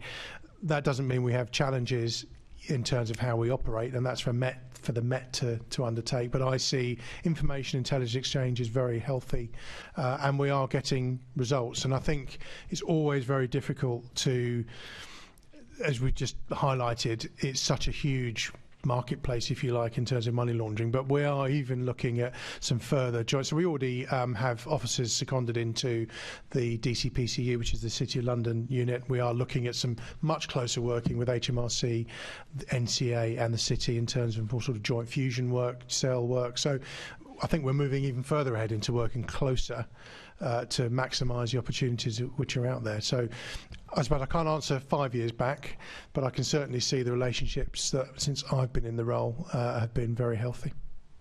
Thank you. And just to pick up on something you said earlier, it's a technical term, but if you could just explain it. Can you explain what asset denial means, please? Yes, so this is our ability, once someone has place that money into their accounts. It's then we might make an arrest, and then we'll look at the assets they have. And there are different. I'll bring colleagues in to probably go into a bit more detail. But upon conviction, we have ways of forfeiting the profits they've made from their criminality, and the court will order that. There is also Misuse of Drugs Act monies, which the judge can order get confiscated, and then there are unexplained wealth orders, which with civil recoveries. It's quite a complicated, and it's taken me a while, and I'm just about there in terms of the expertise and different ways that we can take effectively the illicit gains of criminals away from them, which can include property, taking their homes. And when they get sentenced, their sentencing is affected by the way they pay it off and the speed. So it's very, very powerful legislation that really hits them, but it's highly skilled, which we come back to the training and the skills that we need. Thank you. It's just a question mark that I had because you used we often used drop the phrase, into those thank terms. you. No, So that we all do. Thank you. Lucy, could you, and bearing in mind that there is a constant evolution of this particular threat and crime, but could you tell us what you are doing at the City of London Police around responding and give an overview of what you're actually doing to protect communities and businesses in London? Yeah, so we have recently launched our national policing strategy, which covers fraud, economic and cybercrime. As I mentioned before, we are the national leads for all three areas. And what we're really trying to do with that is provide an implementation plan for the whole of policing to hit the targets set by the Home Office through an improvement of outcomes for victims. And this is very much the launch of the new Action Fraud Service this year, which will enable much better outcomes for victims, better intelligence being gathered, better police response to those reports coming in. We're also looking at improving and increasing the proactive response to those three threat areas around kind of better collection of intelligence, some of which will come through the new system, but also tasking of covert resources, and just making sure that the policing networks are aware of the intelligence requirements being set by the NEC, and we're kind of making sure we pull everything in. But in addition to that, we have a new National Protect network that's being launched next year, which will cover economic crime, fraud and cyber, and this is really about getting consistency of messaging out to the public around how they can better protect themselves, also protect how businesses can protect themselves and the people that use their platforms. We also have increased our output of our National Economic Crime Victim Care Unit, so we now provide level 1 service to all police forces in the country, so every victim that reports into Action Fraud, for example, will get a response, and we help forces around best practice as well across all 43 forces and how they can better support victims, and that obviously includes victims in London and the Metropolitan Police Service. Thank you. Earlier, you spoke about the upskilling of staff to be able to tackle just as I said, the evolution of the different types of money laundering that we're now seeing. Just in very lay terms, could you explain about the technology that is now being used, and just what improvements have been made in that, and also just in terms, and if you could just talk about the assets that we've actually got in terms of people power within staffing, and what else is needed? So we house the Economic and Cybercrime Academy, so we provide training and upskilling for policing across the country and internationally, and in fact in some cases. So the technology that we use to upskill policing networks, so we will provide an up-to-date analysis and provide training around how they can tackle money laundering, so looking at the cryptocurrencies and the different technology that can be used to identify and pursue those outcomes. In terms of the technology that policing has, there are various software and databases that policing can use to identify money laundering, including kind of NEC owned databases. Sorry, what was the next part of your question? Apologies. It was just about human resources. Are there enough people? Do you have enough people to tackle the level of crime that there is at the moment? I mean, in short, no. I think we'd always put more resources. Certainly there has been an uplift in funding into fraud and money laundering through a couple of programmes that are being delivered by the Home Office. So that's the Anti-Money Laundering and Asset Recovery Programme and also the Fraud Reform Programme. So we are delivering uplifted resources into regional economic crime teams, which will make a difference. I think we could all do with more, and certainly local forces haven't had any uplift in relation to their response to fraud and money laundering. But it's getting better, and we have seen some investment in that area in the last couple of years, which has been very welcome. Just going back to the technology issue and what we have as assets in terms of technology, do we need better technology? We are delivering the new Action Fraud Service, which will have a much better technological database attached to it, which will really improve our ability to identify networks. I think investment in technology is an area that we very much need across policing.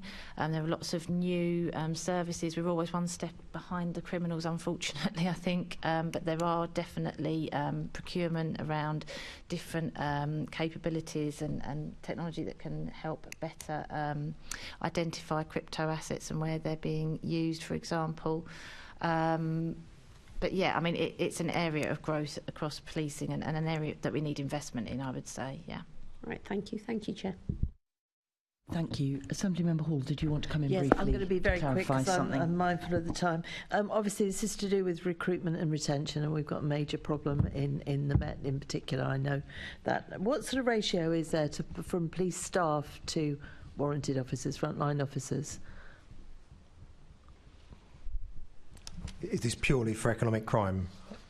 Yes, in this area. Okay, so I think off the top of my head, it's about 70 police staff of the number that Steve quoted earlier, so 303 in post, and about 70 of those would be police staff. The remainder would be police officers. And could it be flipped over? It really could be. So this is one of the many areas it should be flipped over. So I can see Mr. Clayman nodding next to me. This is an area that we are in the process of developing, hopefully with Management Board and the Commissioner, to see if we can adopt a different balance between police officers and police staff. Yeah. Okay. Thanks. The enhanced DAB checks.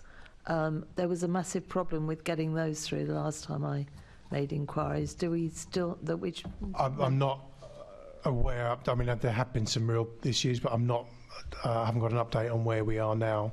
On that, I'm afraid. Okay, fair enough. I know that was causing a problem. And the last very quick one: have we ever looking at police specials in this department? We have got some, and we're having conversations about how we can enhance, because some have got some amazing skills that we use. That's exactly my point, and it might be a very good way of getting more people in. Those conversations continue, but we're already using some. Oh, that's good news. Thank you, Chair. Thank you. So before we move on to our next section, we're going to have a brief comfort break for 5 minutes, which means that we will be back at 11. Someone do the maths for me. 27 plus 5. 32. 11. And you're on budget.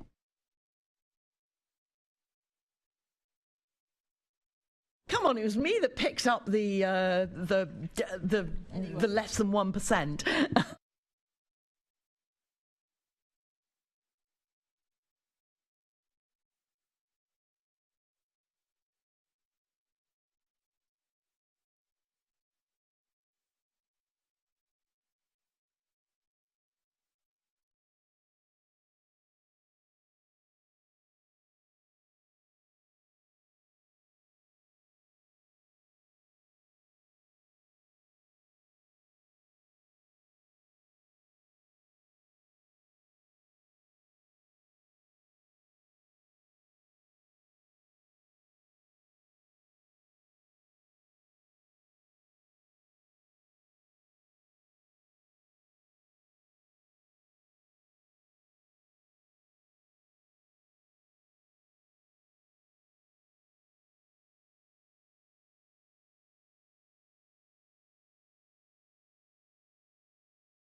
So welcome back to the second part of the Police and Crime Committee, and I'm going to bring in Assembly Member Duval to start our questions on legislation. Thank you, Chair. I just think it's important, listening to some of your earlier answers, just to remind ourselves that really, the title, economic crime and money laundering, doesn't really tell the real story, and it's just something that was prompted earlier on that someone said about the chaos, misery, violence that is the real consequences of this criminal activity, and then sort of in my own mind around the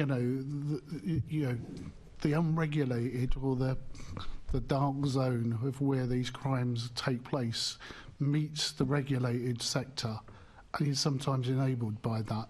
So let's return to legislation, and very quickly about that. You've had some new legislation, and of course that's not perfect in that sense, and some of your organisations will think about, well, what else can we do? So not everything would have gone in that recent legislation in terms of combating this crime. Have your organisations got a wish list around some of the future legislation that is? Now, what comes to mind that I'm thinking of, one of the things that was rejected by the government, which I think probably will come back on the agenda, is the legislation around register of overseas property issues. Around that, and it'd be very interesting when we get to crypto about how that's used to fund some property investments or not ever as money is moved around in terms of those issues. Is that one worth exploring for the future?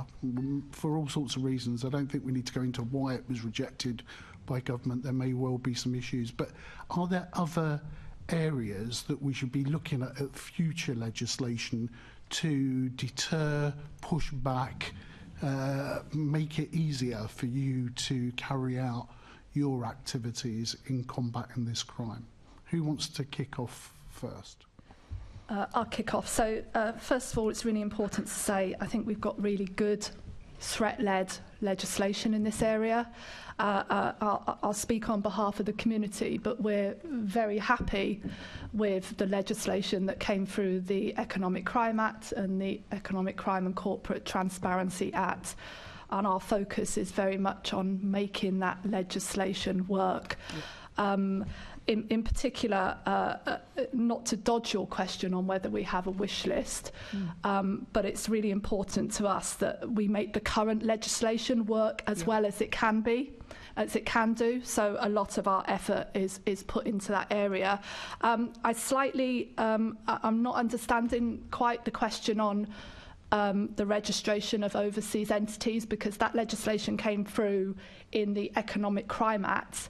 And we now have legislation that says if a property is owned by an international corporation, they do have to give us the beneficial owner of that. Oh, right. So that legislation came through with the Economic Crime Act. It commenced at the beginning of this year. And we have an excellent relationship with the Department for Business and Trade on how that legislation is being implemented. There's actually a very good compliance rate with it at the moment. I'm sort of bleeding into property, but actually that's a really good example of good threat-led legislation in that, independently, the UN has said that they've seen an impact on the foreign ownership of property in the UK following that legislation, and we still got lots of work to do on that, but I think that's a really good example of how we can use our understanding of the threat, which is broadly from law enforcement, and what we see operationally to really shape legislation. Okay. Is there an MPS for you? Obviously echo what Rachael said. There's probably a couple of things that we would observe in terms of the criminality. One of those, and it's for HMRC really to answer, but it's the bulk exporting of cash, which is, we think is a significant issue, and I think that's something that probably needs some answers to satisfy everyone that we've got a tight grip around that, because it happens, and I think the HMRC would, I'm sure, have some views on that. The other thing is, in America, they incentivise sort of whistleblowing and developing, people to talk out and speak out. Now, John knows how well this works, so to encourage more of that sort of whistleblowing here, I think would be beneficial, because we know that would actually provide us with more information about money laundering activities that are going on. So how do we encourage that more? I don't know, John, if there's anything else you want to add. Yeah, I'll just say a few words on this. So the American authorities invest in this area so that they make it financially very attractive and viable for people to engage in the passing of that intelligence by whichever method that might be, whether it's whistleblowing or whether it's by a source-led type scheme. And it's very successful, and I think that's something that the UK should be looking at. I don't know how that rests with the rest of our laws, and I know there'd be some significant debate about that, but I do think that's an area that we should be exploring. And I suppose I'd add to that being able to increase the speed of international cooperation and data sharing. That would be on my wish list. Again, it's a very difficult area to define and to answer, because a number of jurisdictions, as Rachael has referred earlier, don't actually communicate or cooperate with us, and others do. But certainly that would be one area that I'd suggest we should be exploring. And is that because the jurisdictions around the financial elements, certain countries have a particular... I'm thinking of what you see on TV, Switzerland versus the rest. It's around financial bits. Does that make it more complicated? It does. There's certainly some that, as you suggest, would be financial based, and there's others that simply don't necessarily communicate with UK law enforcement around the world. There's numerous countries. Okay. Right. Thank you very much. Thank you. Sorry, would you mind if I just add? Sorry. Apologies. Firstly, from an organisational point of view, in terms of contributing to new legislation, we have an excellent policy and strategy team who are fully engaged with the Home Office and various other parts of government, including the Attorney General's office, to try and help shape future legislation. But the point I'd really like to make is that although the Proceeds of Crime Act is now 20 years old, actually it's a really effective piece of legislation as it stands. It simplifies the offences of money laundering, which was at the time something new. It is very draconian, or can be seen as being very draconian when we start talking about Part 5 civil recovery powers.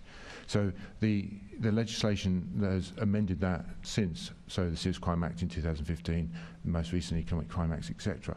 What they've tended to do is address those loopholes as we've identified them, and the most recent ones have obviously looked at beneficial ownership and cryptocurrencies and looked to plug those gaps. So I think we're quite effective across the piece in ensuring that the legislation is put forward that is beneficial to us.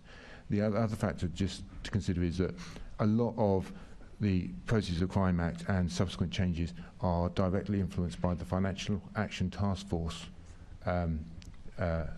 recommendations. And there's 40 international recommendations that feed into that as well. So my point, bringing it back, is that input from our organisations we are listened to. We've recently had Section 2A changes to some of our powers. So we are listened to, and we have that engagement across the piece. The legislation that we're working with, the Proceeds of Crime Act, is an effective piece of legislation when it's used properly and when it's adhered to. And there are other aspects that feed into how we're developing powers and looking at what powers we would like for the future. Okay, thank you very much. Thank you. Thank you. Assembly Member Pigeon, did you want to come in at this point? Yes, please, thank you. I'm not sure who would be best, whether Rachael would be best to answer this or one of the other guests. Back in 2015, there was this huge case where I think it was $1 billion was stolen from Moldovan banks, which represented actually about 1/12 of the country's GDP. And this was done, I understand, through UK types of limited partnerships, kind of misusing our system, lacking transparency in that area. Moldova never saw the money again. I'm just wondering, does the new legislation, the Economic Crime and Corporate Transparency Act, does that deal with that, or does it deal with it adequately, or are there other areas that need to be tightened up to make sure an abuse like this couldn't happen again? I'll answer that. So, yes, very familiar with that case. And as I said at the beginning, one of the UK's vulnerabilities has been our corporate structures and setting them up on an industrial scale to enable global money laundering. I think the Economic Crime and Corporate Transparency Act is a significant and exciting and a huge step in the right direction. The NEC worked really closely with Companies House and indeed continue to work very closely with Companies House on shaping that legislation and sharing our understanding of the threat and what needed to happen. So I would say, back to my earlier answer, huge amount of focus now working with Companies House to make sure that legislation has the most impact it can possibly have. And obviously, all of us in law enforcement are always looking at whether there are still minor loopholes to close up and where the displacement activity will be for laundering. But, I mean, the Act gives Companies House new and enhanced powers like it hasn't had before to ultimately challenge and not accept registrations. It gives them new enforcement powers. They're setting up new intelligence capability, closely working with us, and it brings in a huge amount of ID verification. So the NEC, and I think most of the colleagues here will say that's a huge step in the right direction, and it should at least make what we saw in 2015 detected by law enforcement proactively as opposed to reacting when we found out about it later. So very pleased with the legislation.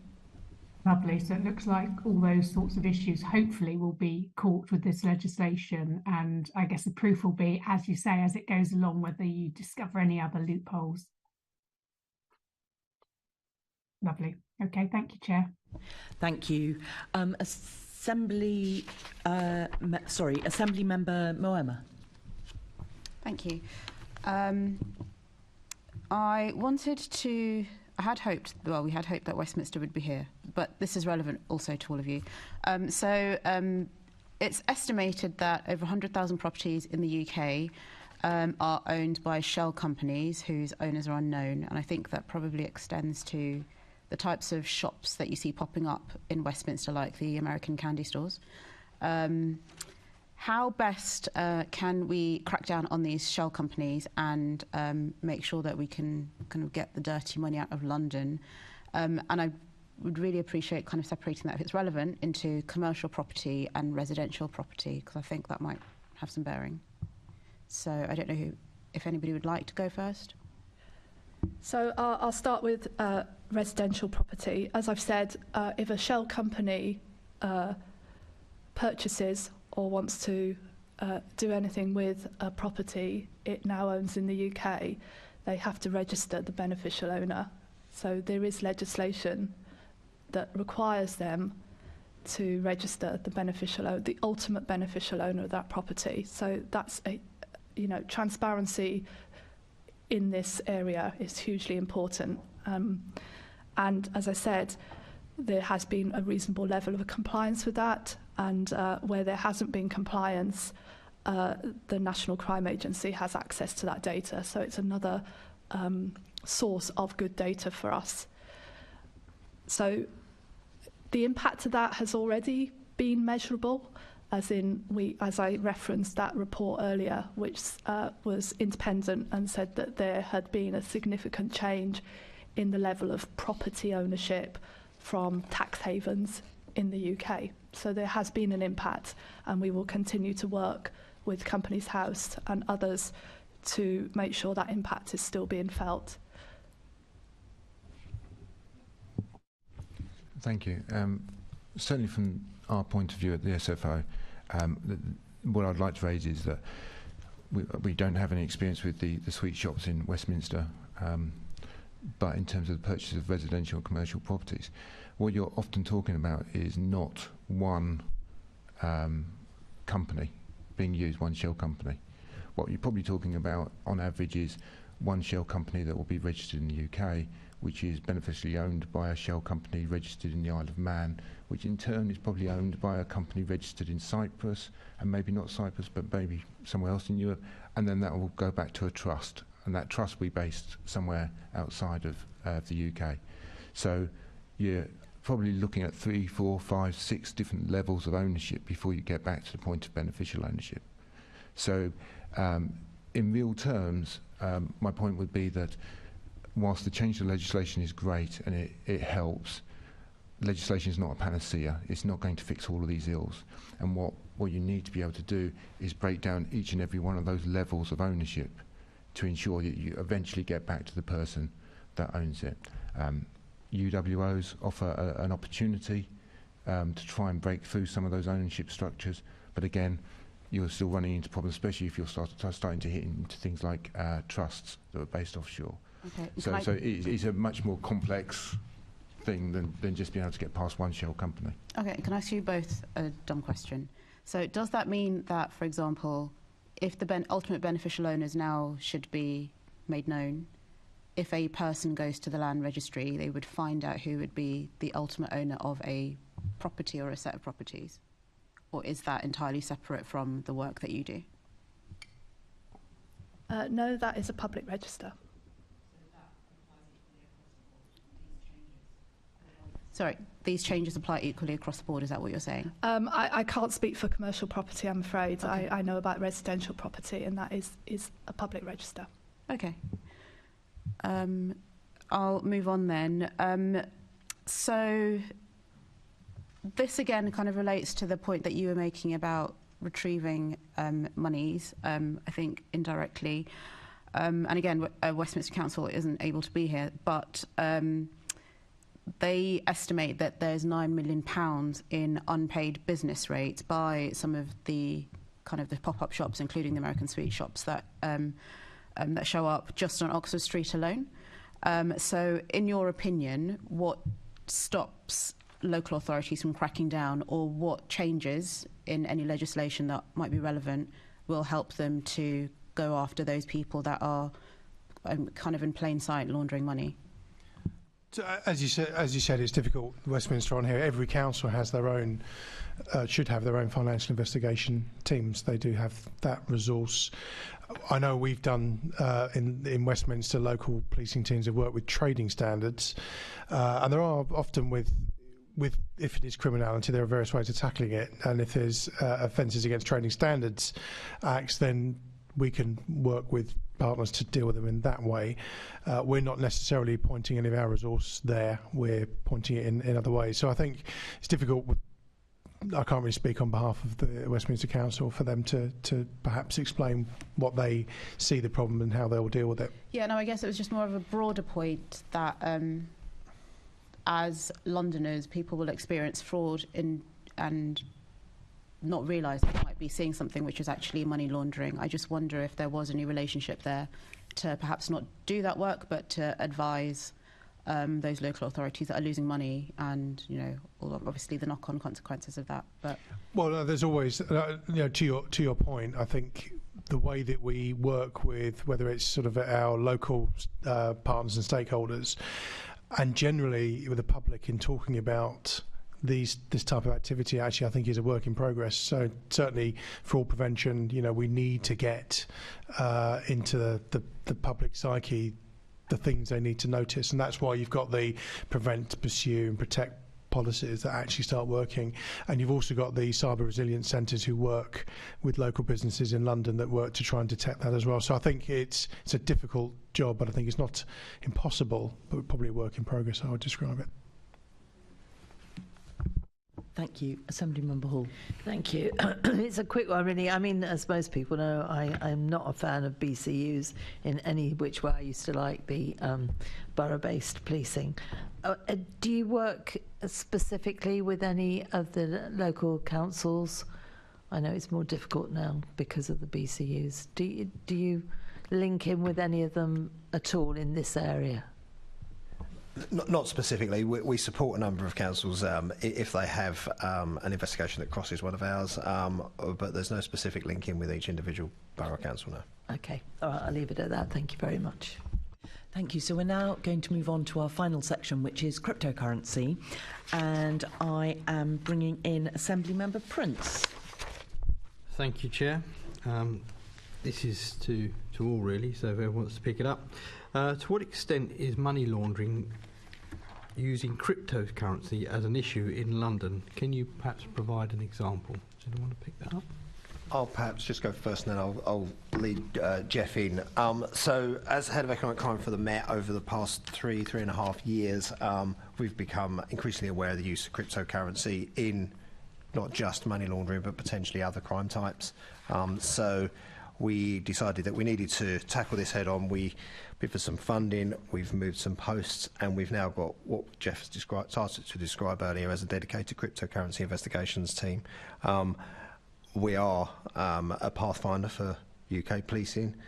We think we have made significant progress in the first 6 to 8 months of our existence, and I think Geoff has prepared a number of points to discuss, and I'm hoping that you'll have some interesting questions as well as a result of this. So I'm going to let Geoff continue. No problem, thank you. Would you like me to take you through a couple of examples that you were asking about how money's been laundered through cryptocurrencies within London? Okay, so I guess before I start, are you happy for me to use cryptocurrency terminology, or to what Please, level of can you give us a understanding? bit of a glossary, because we're not experts on cryptocurrency? No, that's fine. I'll do a very brief rundown. If you're familiar with the terms, I apologise for being crude and overly oversimplifying it. You can imagine cryptocurrencies as alphanumeric strings of code that people perceive to have value, and they're generated by computers that run software programs. The currency codes themselves, they run on decentralized networks of computers that work together, but they're not controlled by any particular central entity. And they're based on, and they run something called blockchain ledgers, and cryptocurrencies operate on these things called blockchain ledgers. And there again are, very crudely, they're computer software programs. These programs, they run collectively and competitively, a bit like a computer game. And so you can think of cryptocurrencies as almost being a gamified form of money. So there's about 20,000 or over 20,000 different virtual currencies, and there's over 1,000 different blockchains, and they all differ subtly. They differ subtly in the way that they operate.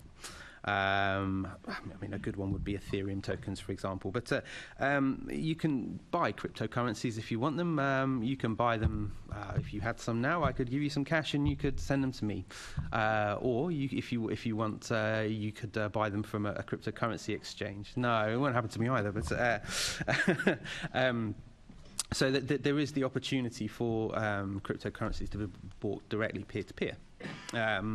But also you can purchase them from cryptocurrency exchanges, of which there are a great many, and there are a number within the UK who are now seeking to be regulated. Holders of cryptocurrencies, if you have them, you have to keep them in a wallet, but it's not a wallet, it's a piece of software. And there are a couple of different kinds, but generally cryptocurrency wallets are held on computers or mobile phones or digital devices. So you can set them up yourself if you want to. You can go onto a computer and you can set up your own cryptocurrency wallet if you have the nous to do it. There are a number of guides available that will take you through it. Or you can go to an exchange and they will do it for you. And so there are two different kinds of wallets. One called a custodial one that you hold yourself, and one's a non-custodial one that an exchange holds for you. So there's about 3.3 million people in the UK. I think the last estimate in 2023 that have invested or have bought cryptocurrencies or used them, so about 6% of the population. And as I mentioned, there's about 20,000 different cryptocurrencies which are available. I'm sure most of you have probably heard of Bitcoin, but you can, again, you can crudely divide them into about 5 different categories to be of any use when talking about them. So Bitcoin have a category of their own because they're the biggest and probably one of the oldest. Ethereum is another one that holds a category of its own because of the way that it works. And if you've ever heard of NFTs, I don't know if this is a concept you've heard of, non-fungible tokens, which are essentially, again, pieces of cryptocurrency code which are assigned to represent ownership of digital content, so it can be like artwork or music or something like that. They are Ethereum-based tokens that run on that network. So Ethereum has its own stable coins.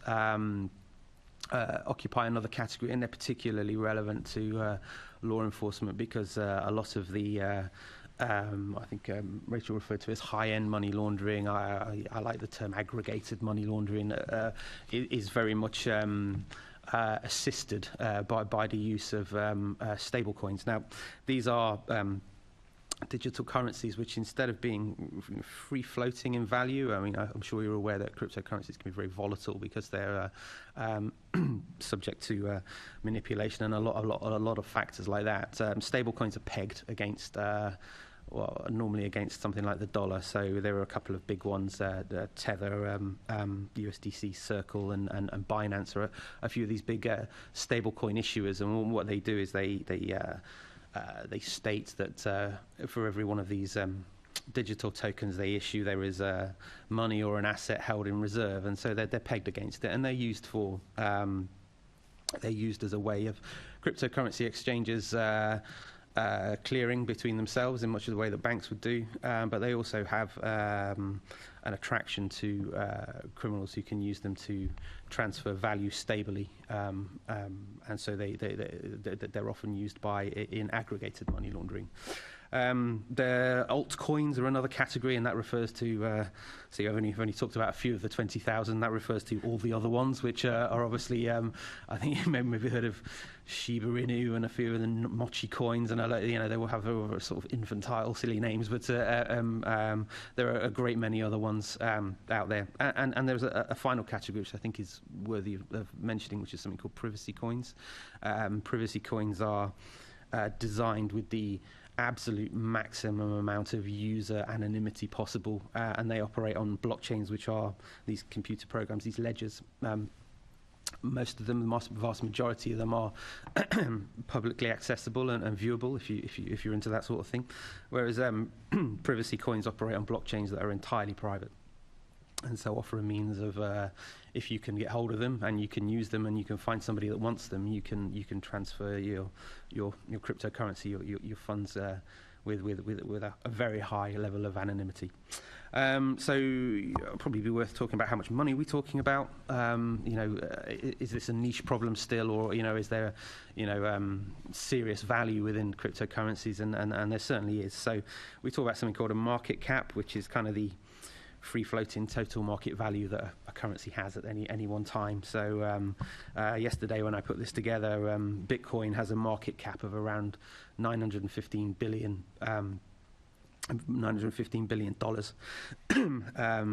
Ethereum is lagging way behind there with about $273 billion.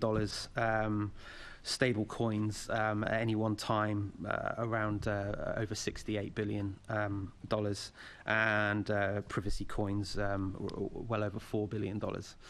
So there's an enormous amount of realizable value within these virtual assets, within digital currencies, and so it might be worth me just explaining to you, giving you a brief background of how they first appeared and where they first appeared in crime, because where they first appeared in crime is really relevant to the police's experience of how we've seen them, if that makes sense to you. So it's where we first found them that perhaps dictates where we've come from and where we're going. So 1996 was the first ever sort of widely used form of digital money. That was called e-gold, and there were it grew to several million users before the US government shut it down in 2008, citing widespread misuse for money laundering. They prosecuted the owners, and they prosecuted them for operating an unlicensed money transmission business. So back then a very a novel approach to both form of money and of course the enforcement of law in relation to it. Bitcoin, the most common virtual currency that I mentioned, was first launched around 2009, and one of the then moving on to one of the earliest criminal uses of Bitcoin occurred, as often criminal entries into new forms of technology. You tend to find it's not one technology. You tend to find a series of technologies are used in order to achieve the objective of the criminal. So the first use of Bitcoin criminal use of Bitcoin coincides with the dark web. I don't know if you're familiar with what that is, and the use of something called the Onion Router or Tor browser, which is a piece of specific software that you need to access it. The dark web is effectively constitutes all of the unindexed portions of the internet that are accessed privately, and a regular internet browser won't get you to. So dark web vending sites sprung up very quickly after the dark web began to be exploited by criminals. They set up vending sites a little bit like eBay, Amazon, something like, something that equates to that. They look very similar. And these dark web vending sites sell all sorts of illicit commodities, drugs, firearms, the entire range of cybercrime tools, indecent images, exploitation material, that kind of stuff. And they were able to establish themselves online in this way because they took Bitcoin as the sole form of payment. Because at the time it was understood and believed that it provided a completely anonymous and untraceable way of paying for goods and services such as these. It also, the dark web and the Tor browser also provide a very heavily encrypted form of communication. And I guess something just want to keep in your minds there when we talk about technology and criminal exploitation of technology. Encryption and communication are two really key concepts, I think. So one of the most famous of these dark web sites was called the Silk Road. You may have heard of it, you may not have. And a chap by the name of Roch in the States. At the time, obviously, the market cap on Bitcoin was much lower than it is currently, but they still managed to rack up around $180 million of sales in the 2 years that it was running. Before again, the US shut it down in 2013 and arrested Ulbricht, and he has currently serving 2 life sentences for the activities that he got up to. So, in the decade since the Silk Road, or since the demise of the Silk Road, cryptocurrencies have become hugely popular and ever-present as a tool for financial speculation and investment. There is still arguably a very limited actual use for cryptocurrencies in the real world purchasing of goods and services, or legitimate ones in any event. Online exchanges have become domiciled in the UK, of which there are many, and they seek to be regulated for their activities. And social media channels, of course, now are they're awash with cryptocurrency proponents and crypto financial industry commentators and the such like. However, along with this expansion of activity, criminals from outside this cybercrime niche that I've described to you have begun to embrace cryptocurrencies as a vector through which to seek to anonymize their profits and launder the proceeds of their crime. So that's just a little bit about the background of where we've come from. But as from a law enforcement background, our perspective from the outset has always been, gosh, it's a niche within cybercrime, which in itself is a fairly niche form of criminality. So that's where we've come from. But again, when the boss earlier was speaking about, or we were talking about what we learned from the EncroChat investigation and the way that criminals were communicating in the cash-based money laundering space, we really got an idea that cryptocurrencies, use of stable coins, was becoming ever more prevalent, and there was a real need for us to set ourselves up in order to try and figure out what the extent of the problem was, and then try and come up with an idea of how we were going to tackle it. So it's not like we haven't known. We've known for many years that there was always the possibility or the vulnerability for cryptocurrencies to be used in crime, but of course it's when you get the evidence that we really start to act. So would you like me to tell you about why cryptocurrencies are attractive to criminals? Would that assist at this point? For sure. You talked about unregulated stuff and all the rest of that. Will the regulation of crypto wider regulation of crypto make it more usable for criminals? Because earlier on we talked about the interface between, you know, the unregulated world and the regulated world. If you regulate crypto, are you bringing criminals closer to the regulated world? Because there must be great legitimate use for crypto, because just at the pure size of Bitcoin. Can you remind me the market cap?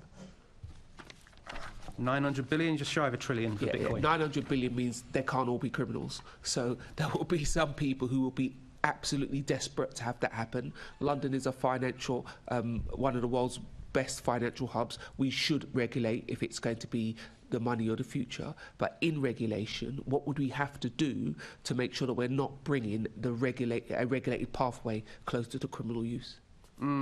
That's a really interesting, it's an interesting question, and actually quite an interesting way of looking at it, because intuitively you would think that by regulation you would actually be driving out criminal activity. Interesting you would say about the legitimate use case for cryptocurrencies. I don't feel qualified to speak about that because of the nature of the environment I operate in, which is entirely you know, I come to work and I see criminal activity all day, every day, and then I go home. So I don't really feel qualified to speak to you about the legitimate uses of Bitcoin. However... Sorry, can we just check, is there a legitimate use of Bitcoin? Shall I quickly jump in? So there are elements of crypto that are already regulated by the FCA. Sure. So we work with the FCA and the rest of law enforcement on their powers. I mean, it's really important, as I said at the beginning, and going back to your point about how much we're scratching the surface, not every approach we're going to take is a criminal justice approach. There are some really powerful approaches we can take via our partners in regulation, and we work with the FCA on their regulation of crypto exchanges. And yes, you know, I have a 22-year-old son. There are legitimate uses of crypto, and it's business as usual for a lot of the population who are that way inclined. Yeah, I think you're correct, and I think it will grow. I have a 15-year-old son who is a crypto expert. He'll tell you about this stuff all day long. I think for younger people it's going to be a thing, but I was just trying to relate the concept that you had before, because what was really this stable coin, because I thought if you're a criminal and you give your money to crypto and the market dies, that's not how criminals work. They like to retain value. But this stable coin seems like a real... I think, hold on, if I can do this privately, I'm on here. You know, should I have been a criminal? And I just wonder, it sounds like you are involved in a conversation around regulation. That must be an ongoing process. Is there any particular concepts you're asking for the government to be aware of whilst you're evolving regulation? Because regulation is notoriously slow. So I'll give you a broad answer. Regulation is often notoriously complex as well, and I have a law enforcement bias that I prefer regulation to non-regulation, but as you'll be aware of, there is often a social pushback on over-regulation. But what I would say is we also work really closely with Treasury on looking at the use of crypto in criminality and whether there's anything we can go via the money laundering regs to tighten that up. And that's business as usual for us, that we look at that. I haven't got anything specific to talk about, but that's business as usual for us. Okay, thank you. Sorry, can I just... Okay, so you... Sorry, Geoff, you were in the middle of explaining about the crypto and how it's going to be used, I think. Yeah, I was going to briefly discuss what elements of cryptocurrencies are attractive to criminals. You know, as I said, organised crime will evolve to the extent that it needs to bring its products and services to market. So why would it involve itself in a new digital form of money if it didn't have to? Well, there are certain elements of aspects of cryptocurrencies which are attractive to criminals, and some of them are obvious, some are slightly less obvious. The obvious ones, of course, are the properties of anonymity that are found within it.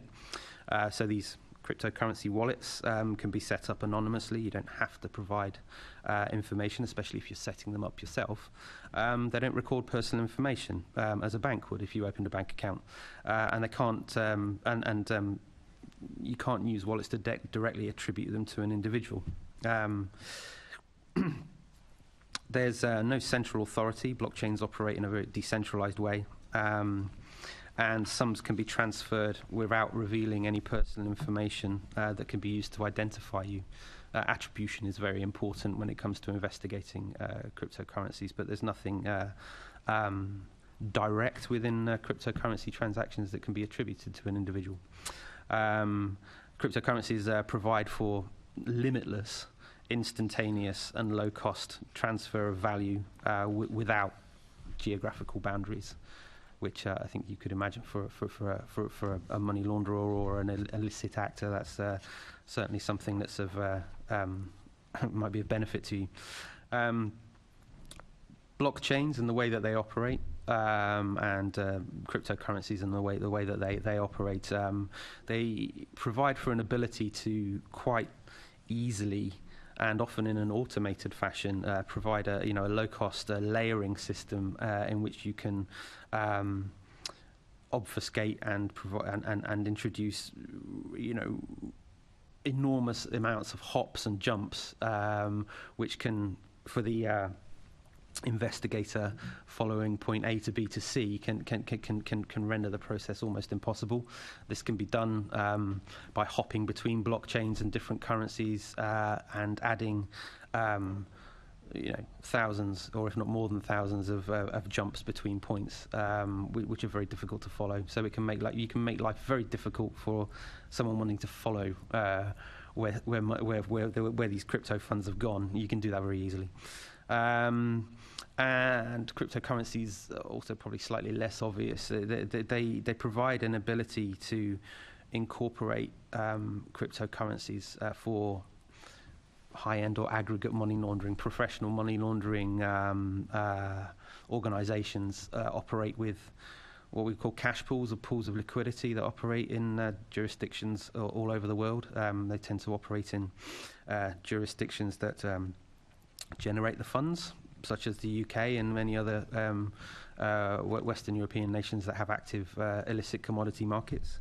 And they also operate in jurisdictions where criminals want their money to end up. And that can be for those that are importing commodities as well as wanting to realise the profits. And these liquidity pools are manipulated over many years. And cryptocurrencies are of great appeal to organisations that involve themselves in that, because they add another way of being able to move value between these pools of liquidity. Sorry, you had your hand up there. I can. So I was going to move on then to just tell you where it is that we found them within criminal activity, in our 8 months of operation, if that would assist. Really helpful. Cool. Okay. So cryptocurrencies have been the sort of de facto currency of choice within cyber criminal activity for many years, as I was explaining, and it almost becomes circular that cryptocurrency, or the ability to pay, especially with Bitcoin in the olden days, has enabled certain cybercrime activities to flourish, and some of them have flourished because they were able to use the Bitcoin. It's they had a symbiotic relationship. And dark web markets, even though the Silk Road was obviously taken down and its owners prosecuted, dark web markets continue to operate to this day. It's a significant challenge for law enforcement across the globe, especially in the UK with its restrictions on firearm ownership, and parts of the world in which it's very free causes a problem. So there's a significant resource. It's not just a money laundering problem. That's across serious and organised crime in the UK, and its investigation of firearms. Dark web marketplaces continue to be a challenge for law enforcement. But that's not the only place that they operate. If that was the case, then I'd be working for the Cybercrime Command, and that one, I wouldn't be where I am and doing the work that I am. So where else have we found them? So let's talk briefly about fraud.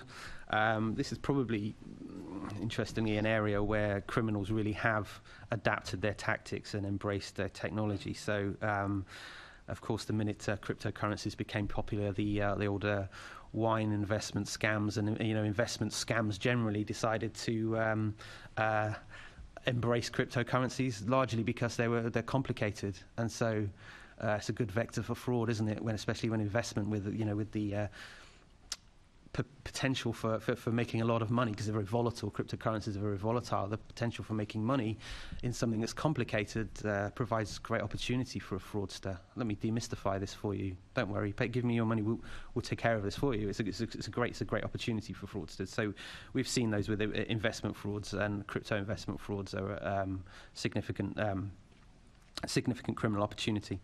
Romance frauds, and I detest the word, but the phenomena of pig butchering scams, which I think is hugely unhelpful. Cryptocurrencies are now becoming... Sorry, that last one, can you explain what kind of scam that is? A pig butchering scam. It's a derivative of the same mechanisms that are used in romance fraud. I would say it's more an empathy-based, in which adverts are sent out, or social engineering. People are socially engineered into trying to assist individuals that need help, and so they operate in a very similar way in which romance frauds operate, but they're not exclusively executed against women. Does that make sense? We're seeing a lot of these fraud types now are convincing their victims to send them money in cryptocurrencies because of the properties of anonymity and the difficulties which I'll come on to about how we're investigating them and seeing where they've gone. I mean, at this point, especially with pig butchering scams, and I'll come on to it a bit later, but it's one of the unique properties of cryptocurrencies. It's allowing, because it's boundaryless, and it doesn't, it's geographically irrelevant. It operates everywhere instantly. It's allowing parts of the world that wouldn't normally be able to operate criminally in the UK to do so freely, and that occurs from illicit state actors, hostile states, down to countries that are, pig butchering scams, for example, have been many of the organisations behind them operate in Southeast Asia, for example, and it just provides them with an opportunity to actually get in and target individuals in the UK from very far away, and that's one of the another great attraction of cryptocurrencies is it's an enabling technology. So where else? Anyway, let's move on from fraud briefly. Money service bureaus, illicit activity within money service bureaus, we know have always played a role within money laundering and cash-based money laundering. We are seeing that they are utilising cryptocurrencies now. Cash-based money laundering as a whole, we've seen extensive use of cryptocurrencies and stable coins. One that's probably slightly more relatable, I guess, is theft and robbery. So we've seen a number of street offences, especially in the run-up to Christmas, where individuals have been targeted. We discovered it because we were looking to see who was reporting crypto-related crime, and we identified a pattern whereby people were being targeted for their mobile phones for robberies, not to steal their phones, as you might imagine, but in order to ransack the data that's on people's phones. And so we had a number of incidents where people are being, I wouldn't say socially engineered, but they're having people shoulder surf to get into their phones, or they've been approached when maybe a little merry outside of some of the clubs in central London, and if a phone can be snatched in the unlocked state, then I don't know about you, but quite a lot of my life is on my mobile phone, including access to what little money I have is on there. I have access to it, and I think many people, you have access to your current accounts, your savings accounts. I've also probably got a folder on there with a picture of my passport for when I need it to book stuff online. You know, the data on your phone can be ransacked. We've had people losing hundreds of thousands of pounds through this mechanism. It's something that was first identified in the US at the beginning of the year, and power of the media, of course. There were a number of high-profile media articles in the US about it, and then all of a sudden we actually see the tactic being employed by street gangs in the UK. So that's an area where we've actually had some great success, and we made a number of arrests before Christmas. But obviously that's ongoing matters I can't discuss too openly. But what was really interesting with that for us was it really highlighted for us that the power of the data that was found on people's phones was really attractive, rather than the device itself, which was always the assumption of what people wanted. But that's not the only form of robbery. You know, that's a very street level form of robbery. We've had cases where money launderers have been targeted by other organised crime gangs, because they know that they're using cryptocurrencies, and as we know, crypto is stored on computers and phones. More often, if you're mobile and out and about, it's going to be on a phone, isn't it? So we've actually had money launderers targeted, and those robberies can be quite nasty. We've also seen the ability with she'll require to explain this data exploitation. If online illicit marketplaces are selling compromised credit card data, savvy criminals can I was saying that attribution with cryptocurrencies is one of the hardest things to do. Well, if you can attribute individuals to cryptocurrencies, you can pretty much find out how much they own in a digital asset space. And this information we have got cases where this information has been sold to whatever jurisdiction these individuals are in, and they've been targeted for robberies as well. So there's some nasty stuff out there. But that's a sort of on a more localised level. We've seen extensively with cash-based money laundering. But there's also the potential for it to be used in sanctions evasion and circumventing capital controls. So countries and parts of the world where either you're not allowed to leave with there are limits on how much money you can take out, or where you're subject to sanctions, it creates a demand for informal remittance and informal value transfer, which is very much linked into what I was talking about, pools of liquidity that money laundering networks operate. Can I pause you there? Because I know Assembly Member Prince, are you done? Because we've got Assembly Member Bailey and Assembly Member Hall wanting to come in. I was just going to ask the question that I'm down to ask, which is how much pressure is all this putting on the agencies? Clearly, it's a massive area. I'm stunned by everything you've been saying, but this must be putting a lot of demand on the different agencies, and just wondered what level of demand this is creating. Well, I think the fact that we've created the team is a way to start unravelling this emerging technology. Well, it's not so new, but for law enforcement it's certainly a newer technology. So I think in terms of demand, it's a bit like the money laundering approach generally. It's what we put into it is the return that we get. So, I mean, the unit isn't fully staffed, and it's achieving some amazing results. And the street robbery one, we don't quite know the extent of that across all street robbery, but it just highlights the emergence of that in things like street robbery, which was a surprise to us. So it's emerging. We're reacting to it with the resource we put in. I think it's something we'll just have to keep an eye on the growth and how we invest moving forward. So it's a difficult one it's demand that we create to tackle, as with all money laundering. Assembly Member Bailey. Chair, my first question's been answered, so I'm going to go straight to the second one. Do you believe that you have enough resource? And as obviously you can always have more resource to do more, but where are you getting the officers from? Because this is very specialised stuff. I'm of the opinion it will become bigger significantly, if you just measure it in monetary terms. Do you have a pipeline? Do you know where you're finding the young officers and just young people to work in this unit in the future? Yeah, that's a really good question. I'd actually say that there's an equal split between needing the technical know-how and savvy of youth with the investigative experience that comes through many years of police work. And so I've actually found that I need a balance of the two. So we at this point in time, and obviously I don't feel I can present to you a fully fledged argument, because we've been going for 8 months. But what I can tell you is we've needed so far is, yes, there is of course the need for cryptocurrency expertise, both from a computer background to an academic background, and there's a strong need for that.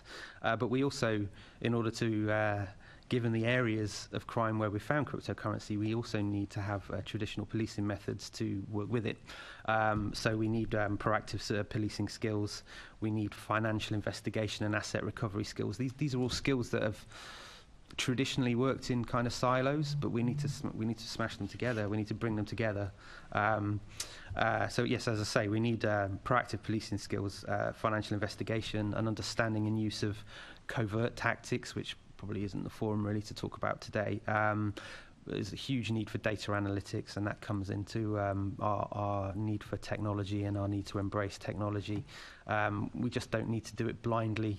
Our use of technology needs to be very targeted in order to make best use of it. We need expertise around misuse of the dark web. We strongly need digital forensic capability. As I say, most cryptocurrencies are stored on digital devices, so we need investigators and lab techs and analysts who are really switched on in that area.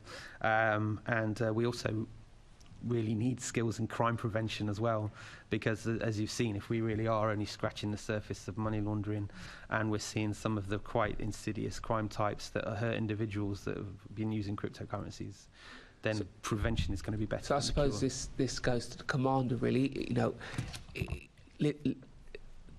there's a number of crimes that this is just at the bottom of a lot of criminal activity. Is getting this high level of tech, because it sounds like you need good old-fashioned police work. You need detectives.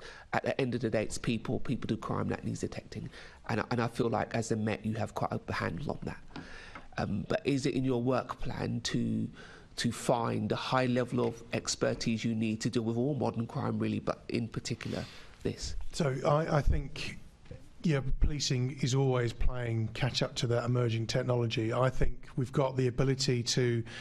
There's a couple of things. What does our work plan look like in terms of developing talent within the organisation and those with the aptitude?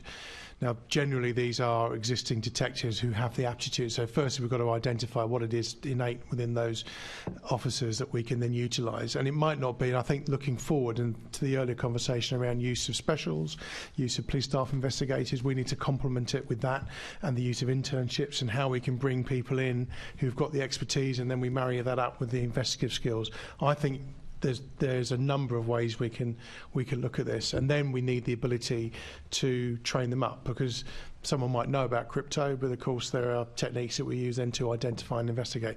We can provide, we have access to the training, and also we have very good relationships internationally, because everyone's looking at this emerging technology, with law enforcement agencies all over the world. So we are right at the forefront, and I think probably it's a question we can come back to in 12 months to say, actually, this is where we've emerged. I mean, what we can see is the potential.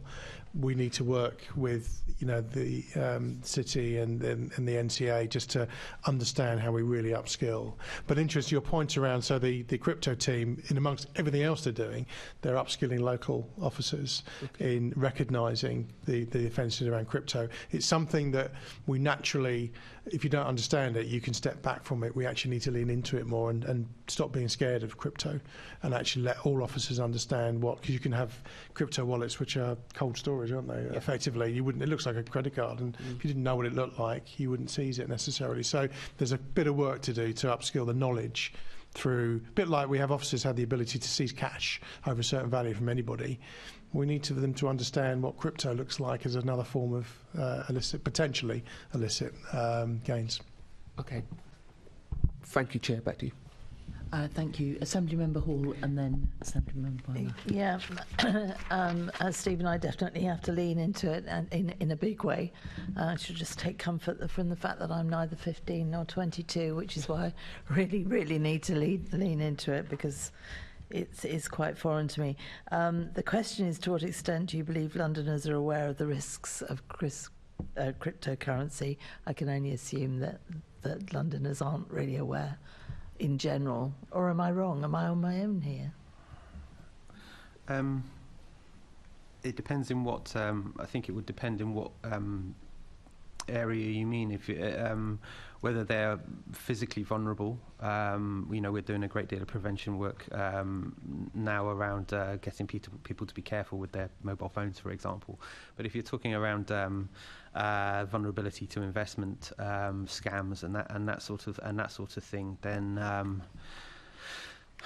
it's a real area of concern. But it's not exclusive of other forms of investment scams and other forms of fraud to which people are vulnerable. It's not a unique fiefdom of its own. No. Especially when I was trying to get across with fraud, you've seen a real evolution of existing tactics to embrace it. Yeah, I can see why cryptocurrency is somewhere where they'd go, because it's foreign to a lot of us, whereas normal financing we would all have a grasp of. I mean, what role can the Mayor play in educating Londoners about the risks of money laundering, including cryptocurrency? What do you think could be done to help? I think, well, one of the strands around protect and prevent, it's about how we get material out there to, and this is where we would turn to colleagues and partners to make sure that everyone is aware of what that threat could look like, whether it's so take fraud, and you look at the 12 the Christmas fraud campaign, which comes out every year, led by partners. I mean, these are things that we need to continue to push out in the right formats, in the right channels, that people, because we're so diverse in London, we need to make sure it's hitting the right levels, because everyone could be affected by this, and often certain like romance fraud, there's a stigma attached to it and people don't talk about it. We need to talk about it and get it out there and talk about it more, and you can never not talk about it enough. Yes, because if people have a fraud against them, they feel stupid, which they shouldn't do, but they do. And can I ask you, what's just add one extra point to that, and that's our we have a dedicated prevent team within the cryptocurrency strand, which also works directly across our fraud team and our cybercrime team, and they have produce a publication called the Little Book of Scams, which is a really high quality publication packed with crime prevention advice. We have a cryptocurrency edition which is in draft form, but will be coming out soon, which will complement that series. But if I had one wish for the Mayor to stand up, I wish he'd stand up with copies of those and give them out to people. Give them to me, and I shall certainly stand up and wave them around. So can I ask what work the City of London Police are leading to improve the investigation of seizure of crypto assets? Yeah, of course. So, as Geoff alluded to, this has kind of traditionally fallen under the NPCC cyber portfolio, which we also hold. So, we also have dedicated specialists that look at crypto. The ambition is that every region will have crypto specialists sitting within it, and that can act as a network and kind of develop best practice. The Academy is working with the NEC around looking at rolling out national training around crypto to police officers, which will be kind of a staggered approach. So you'll get kind of intermediate and kind of higher level, more in-depth knowledge depending on what your need is around crypto. So a big part of this is kind of upskilling. We're also looking at kind of national procurement around storage of crypto, which is a whole other nightmare, not but a whole other issue, and also kind of analytical software where we can better trace the use of cryptocurrency. So there's a lot of work going on in the background, certainly. Well, that's good to hear, and I'm sure we'll come back to this another time. Thank you, Chair. Thank you. We've got one final question from Assemblymember Weimer. Thank you, and it's for the Met, NCA and SFO, and Paul as well.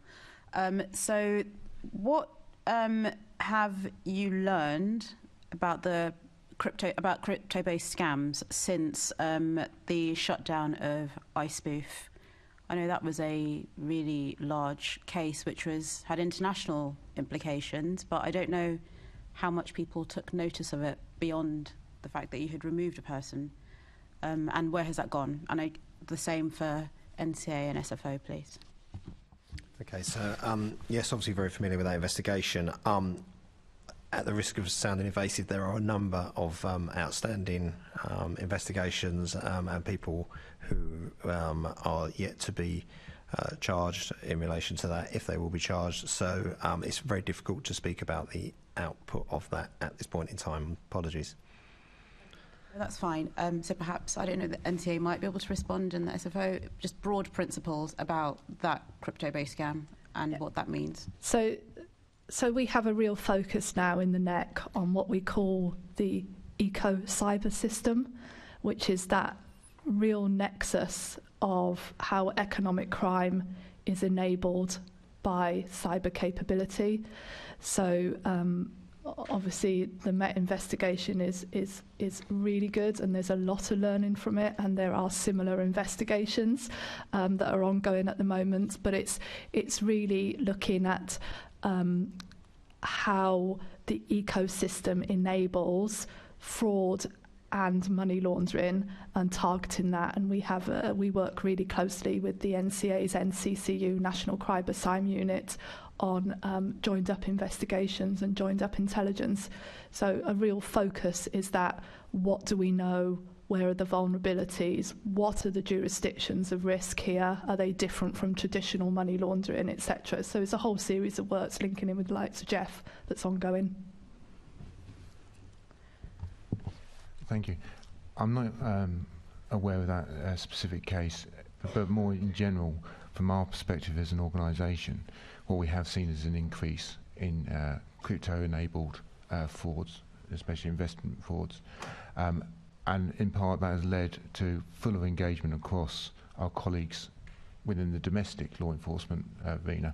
I know we've done a lot of work with the City of London Police, the NCA, and various other partners to build capability and ensure that what we're doing is consistent with the rest of law enforcement. We've also taken the step into other jurisdictions, so we've had a lot of dialogue with the FBI, for instance, and a number of other law enforcement agencies overseas to try and ensure that what our approach is reflects the approach which is being taken elsewhere, because, as Geoff has mentioned, it is an international issue, and what we need to make sure is that our capabilities and our responses are consistent across the piece. So, although not specifically in response to that case, we have been building our capability to respond.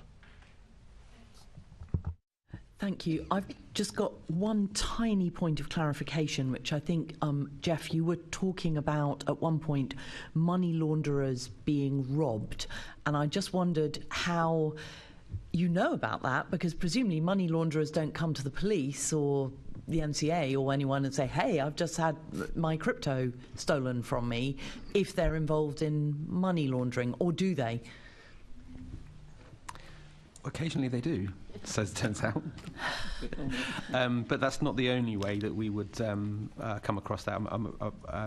An open forum probably isn't the best place for me to talk about that, but of the examples that I have, at least 2 of them did report it. Not fully, but in the sense of they reported a crime in order to try and get assistance in recovering funds. But then when we looked into it, we discovered what was actually going on. Yeah, okay, I won't ask any more about that. So I'd like to thank all our guests for attending today. It's been really... It's come across really strongly, the way that you work so closely together, and that partnership working just feels very powerful. But I think also the other thing that's come across very strongly is the scale of this whole area of crime, and just the fact that you're just touching the tip of the iceberg. That's been really sort of a revelation to me.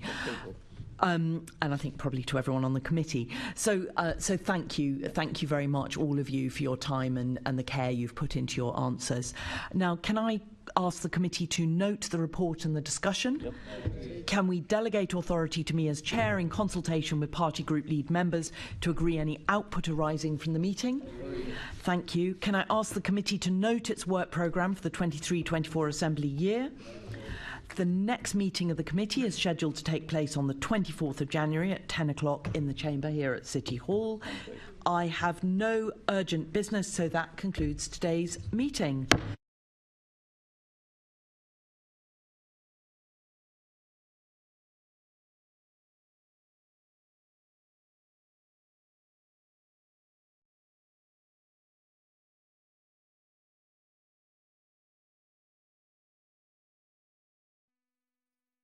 This is the broadcast from City Hall, the home of the Greater London Authority. Please stand by.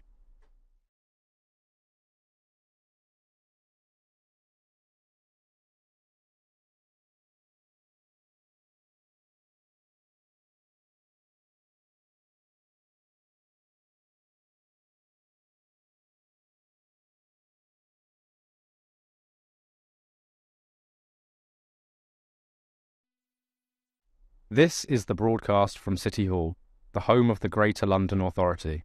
Please stand by.